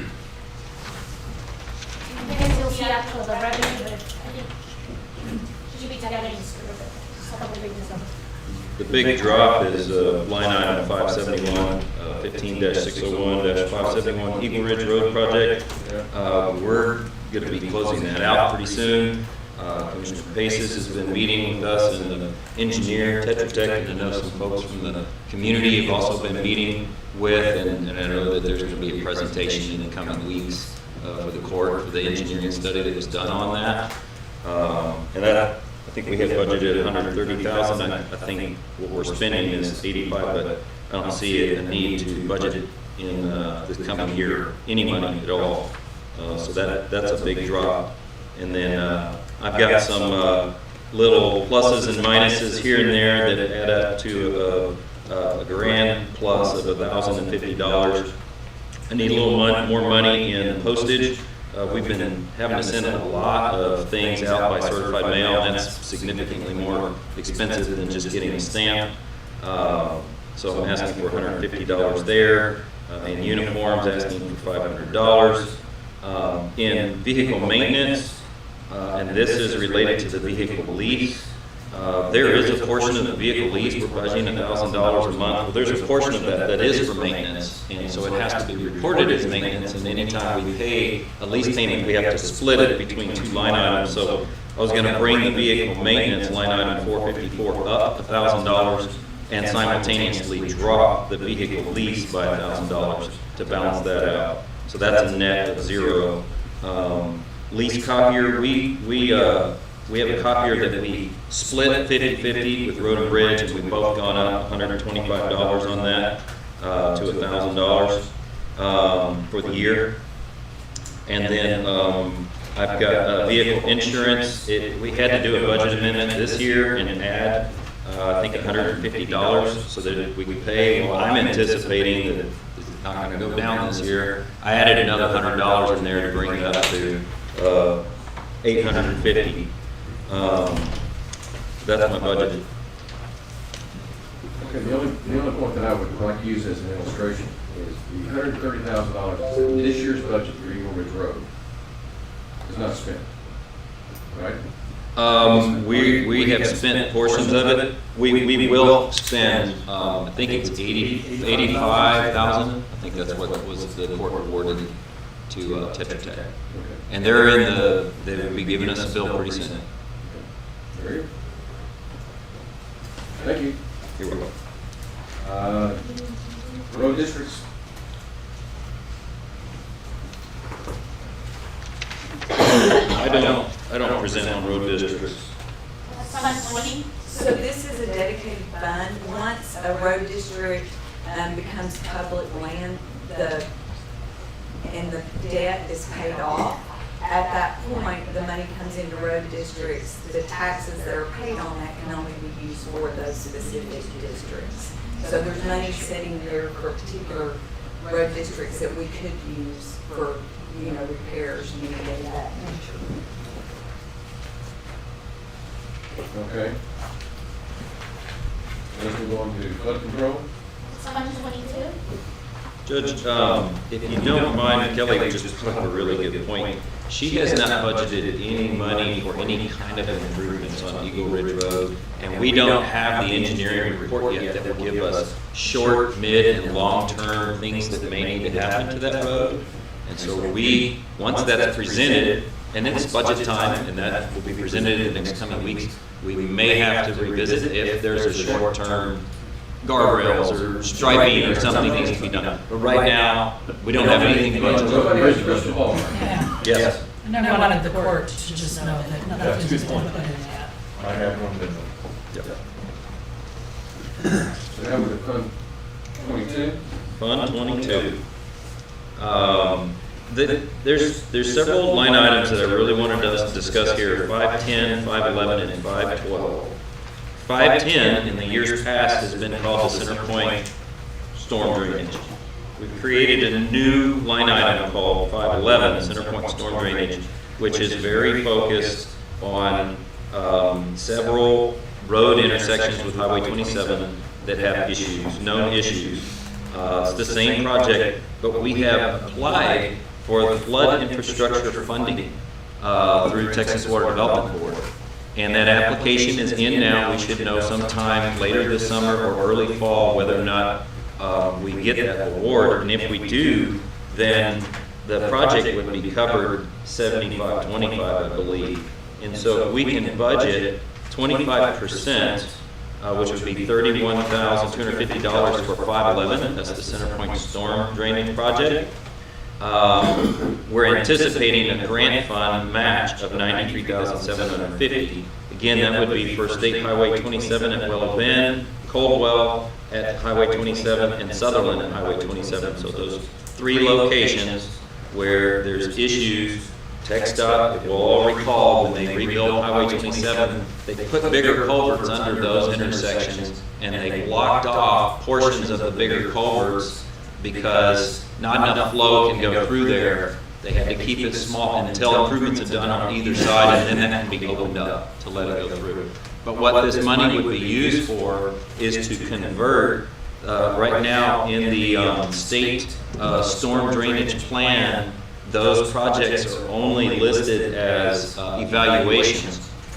They don't qualify for construction funding yet. So we need a way to convert it from an evaluation to a construction project, and these monies, the $31,000, and if there's a grant match of $93,750, would be used by our consultant, Half Associates, to do that conversion and put together cost-benefit analysis, any hydraulic, anything that is needed to make that project go to the next phase so that it could be qualified for construction. And then, if it qualifies for construction, then once again, there'd be a 75-25 match. These are just big, expensive projects, and we're just, for years, we've been kicking that can down the road because we just can't afford to bite off that much all at once and do these. But we finally have an avenue, we believe, through the FIF and other funding that Half Associates is helping us with. And they said the best way to have these projects get qualified is if you have cash in hand, your match, and you're ready to go. So we budget this now, and it's approved in our budget. If we get that grant, we've got our grant match, and then we can rock and roll on this and start making some headway. The other one would be 512, dam integrity evaluation, and that would be budgeted at $125,000. And the anticipated grant match would be $375,000. Again, getting it from an evaluation to construction. Right now, it's still listed as an evaluation in the state plan. I don't think we'll need all this much money to do that evaluation. I don't anticipate it to be $500,000. I think we're gonna end up spending $500,000 to $600,000 on the actual, pumping the dams full of foam is really what needs to happen, but right now, it's listed in the plan as $500,000. Those were construction dollars, but just to keep things moving along, I'm recommending that we budgeted at 125, and then that brings us to the balance, which goes back to 510. We've changed that line item, and before it was listed as center point storm drainage. Now it's listed as drainage master plan. And what we did on current budget in 2024 has $259,000. If you start to add those numbers up, the 102 for 510, the 31, 250 for 511, and the 125 for 512, they add up to this $259,036. All we did was we split the money that we already have this year into those three. I think 510 drainage master plan, premature. I don't know what will go in a drainage master plan, but I like the idea of having it as a project listed on here year to year, because I think in the next 10 years, we're gonna all sit together and say, it's time that we need a storm drainage master plan. But I would recommend that this 102, this balance, this 102,786, that the court take that, circle it, and you put that where you wanna put that in your budget. I don't know where it can go. I don't know if it's stuck with Fund 22. I don't know how that works, but we don't need to budget that. If we're looking to drop our overall budget, there's some money to drop. I'd put it at 0. Let's do it. Okay. We're just, unless the court is looking at me and saying, Charlie, we're ready for a storm drainage master plan. I'm not. I don't have my brain wrapped around that. I don't see a need. There's so much data that is available to us through the Water Development Board, through TNRIS, through TCEQ, et cetera. We feel like we have what we need, the tools, in order to manage storm drainage now. We don't feel like there's anything that we need a consultant to do for us yet. This is dedicated fund, is it not? This one is? 22 is. So it just stays in the balance. And Yes. that's on 102. And it's always good to have a balance there because someday it will rain and we may have a flood. Hold that off, just one second, let me check something. There, Currently, if you leave it in there, like we're scheduled to transfer 125,000 from general fund into Fund 22. And so we could take that out if the corresponding Break it out. expense is taken out. Okay, next. you're welcome. So, we're gonna, and the fire protection? That's mine, I didn't realize 15 seconds.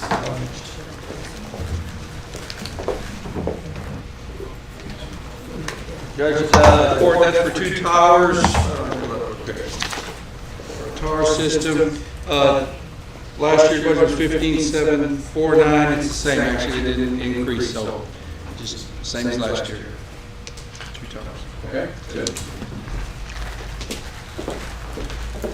And Indigent Health Services, 150? This one, again, I left it the same. I kind of, Natalie kind of helped me with it. She's more familiar with that than I am. I'm still not familiar with that program 100%. So she felt that keeping it where we were at was meeting our needs.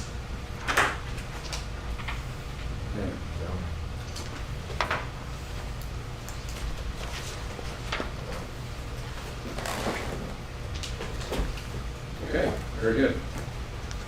Same. This is probably said it every year, but we used to spend, we're required by state law, I believe, 6% of your part of the general fund, you have to obligate up to that, then say to pick it up. And we used to spend close to $1 million a year on this until we brought it in-house. Now, substantially less. So next is health insurance. Before you move on, back on fire, we just renewed our contract with Kerrville for EMS, right? We're doing it that. They have, we've approved it, they have not. They have So not. there's an escalation clause in, I just Yeah. wanted to make sure it hasn't changed, but.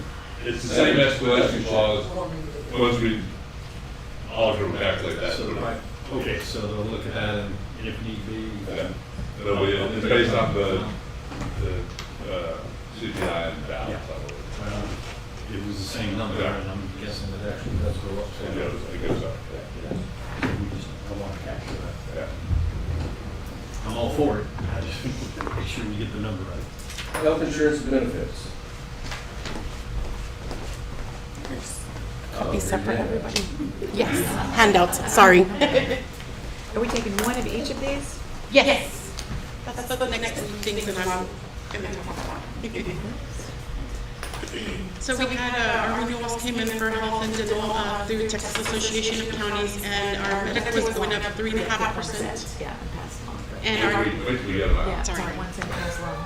It's a little confusing. There's three. Yeah, Three? pass along. Just take one and pass along. 3 topics. Yeah, got it. Okay.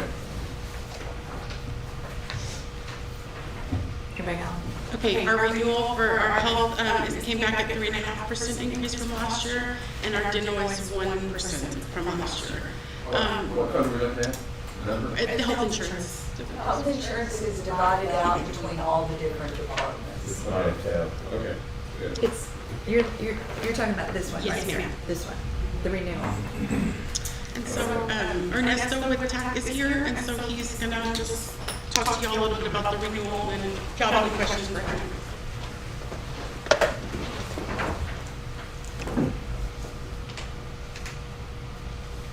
Judge, good afternoon, or is it, wait, we're still morning. Still morning. Morning. Just kind of want to do a brief overview on how the renewal went for the whole entire pool. Our board met May 3rd, so when they voted on the renewal and everything, the average pool increase for this upcoming renewal is going to be a 4.6. So that's the average increase for all the pool members. So what does that mean? With that 4% increase is where we start when we look at each individual members individually. Okay, we do allocations. We look at your demographic factor, which means how old you are, how old the county is compared to the average age for the whole pool. And currently right now, for your demographic factor, you're actually getting younger. Okay, you're almost about 1% younger than the entire TAC pool, which is good. That you are a little bit larger county compared to our other pool members. So the credibility of your claims are a higher percentage, okay, which is where it's a higher percentage of projected claims for next year. So your claims are telling the story of how y'all are pretty much running.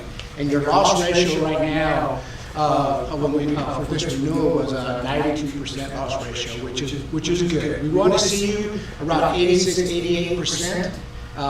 That's where pretty much counties are breaking even, okay, but you're just a little bit higher compared to last year. Last year's health renewal, your loss ratio came in at 80%, and that's where you got that 1.2% increase last year. Your loss ratio is a little bit higher, a little bit more claim out there, but nothing too concerning, and that's why the little bit of the increase from 1.2 to 3.5% for this upcoming renewal. So the medical. So that 3.5% means it's going to be, since the county contributes 100% of the employee-only premium, that's going to be around a $25.36 per employee starting October 1st. On the dental renewal, it was a 1% increase, as Mr. Matas mentioned, and that comes out to about 24 cents increase per employee for the dental rates effective October 1st. Okay. With that, I'll just leave it if you have any questions on the renewal or anything on how the pool is running, anything at all. Oh, one thing I do want to add, Judge Commissioner, our board is going to meet June 21st to decide whether there's going to be a surplus distribution this year, which means the surplus, if there's surplus left over from operations costs from the previous year, if there's a surplus, we're going to give money back to our members. Dividend. That's a good way to put it, yes, sir. What's the trend on that? Did you give money back last year?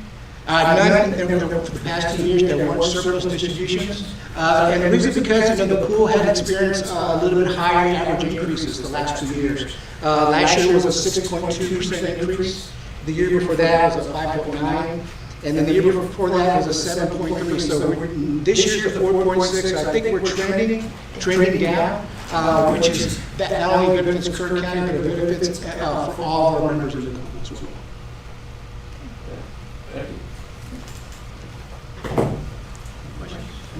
Thank you very much. So attached to the back of those packets, I did a kind of a couple of proposals. One of them is if the county absorbs the increase, that's what the cost would be. And the second one is if you pass the increase on to the employee. I'm sorry, say that again? If you pass the increase on to the employee. So one of them is the county absorbs the complete increase, or one of them if you give it to them. And so that's what those two would look like as far as numbers. The spreadsheet, the second page is The employee. passed on. Correct. Page, keeping it as is. Just has a couple of options and how numbers would look. And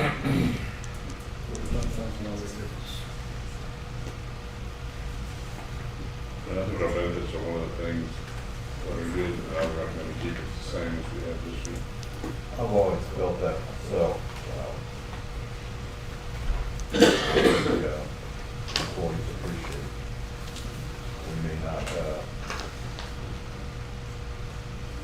a high pay rate, but we make up for it here. So on the retirees, wasn't there some discussion last year about trying to move the retirees off of this and onto their own insurance? I don't recall. Right, you were in that position. I believe that was only for those that are over 65 or the Medicare. Okay. I will give you a little bit of history. I had emailed Judge, I did some research and, we were wondering where that 282 came from. So back in 2017, 2018 plan year, the increase, it increased to 282.77 for the retirees portion of it. The county picked up the remainder. It had been 250 prior to that. And so that year there was a 5.5% increase and it was passed on to the retirees. And that's where that 282 came from. So they've been paying $282.77 since the 2017-2018 plan year. Well, put it in context. These are the retirees that are not on Medicare, Correct. right? And we were paying $250 a month for them, for the cost of their insurance. Some of the costs, not all of the costs. And then we raised it to $282. It's a change. Correct. 282.77. That's where it is. It's been that way for the last 6 years. Yes, since 2018, 17-18. And at this point, it's just, we can decide whatever we want to decide. Once you reach 65, or whatever your retirement, then that's your insurance. You're no longer on the plan. Correct. And for those of us that are already to that age, that are still employees, we have to be, our primary insurance is not Medicare. It is Blue Cross Blue Shield. That is correct. Because that's what the labor law requires. When you're actively at work, correct. Right. So, what else do you have? The next, I shouldn't be paying from Medicare. You got to pay anyway. Yeah. You don't have choice. You have choice. It's just which one is the primary. The county's Blue Cross Blue primary. Shield is your primary. Okay. It's a shared, Medicare is a shared cost, everybody's gonna pay for correct. it. It does. We look at this every year. Okay, that's it. That's all I have for medical dental unless you have some questions. The next thing on the list was Hannah holidays, and so I gave you all a couple of options because I threw Juneteenth in there for option number 2. It's a federal holiday, so I put it in there, but I did give you an option number 1 without it. Oh, I didn't get that. Yes, second. You get this one? Here, right here. Did it, I don't know. do we not have enough? Did we not? we not Yeah, have- there was- I don't have two. Okay, we can share. Yeah, Okay, we're good. sorry. I have mine. That's all right, we have two. Yeah, we good. So what's the difference? Option 2 has Juneteenth. So Federal holiday. it's a federal holiday, a couple years ago, became one, and so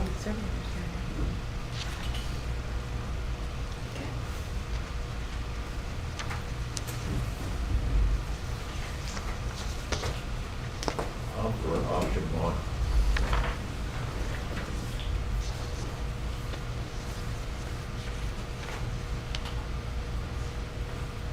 Option 2 just has one extra holiday. So they're just our options. We're not making a decision. We ain't making a decision. right.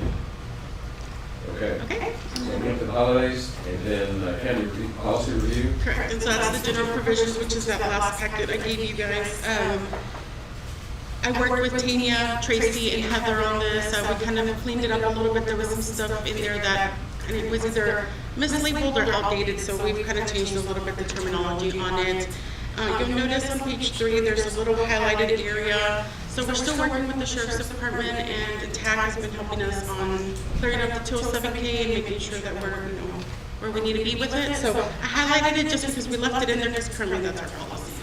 But other than that, everything else, I think we were very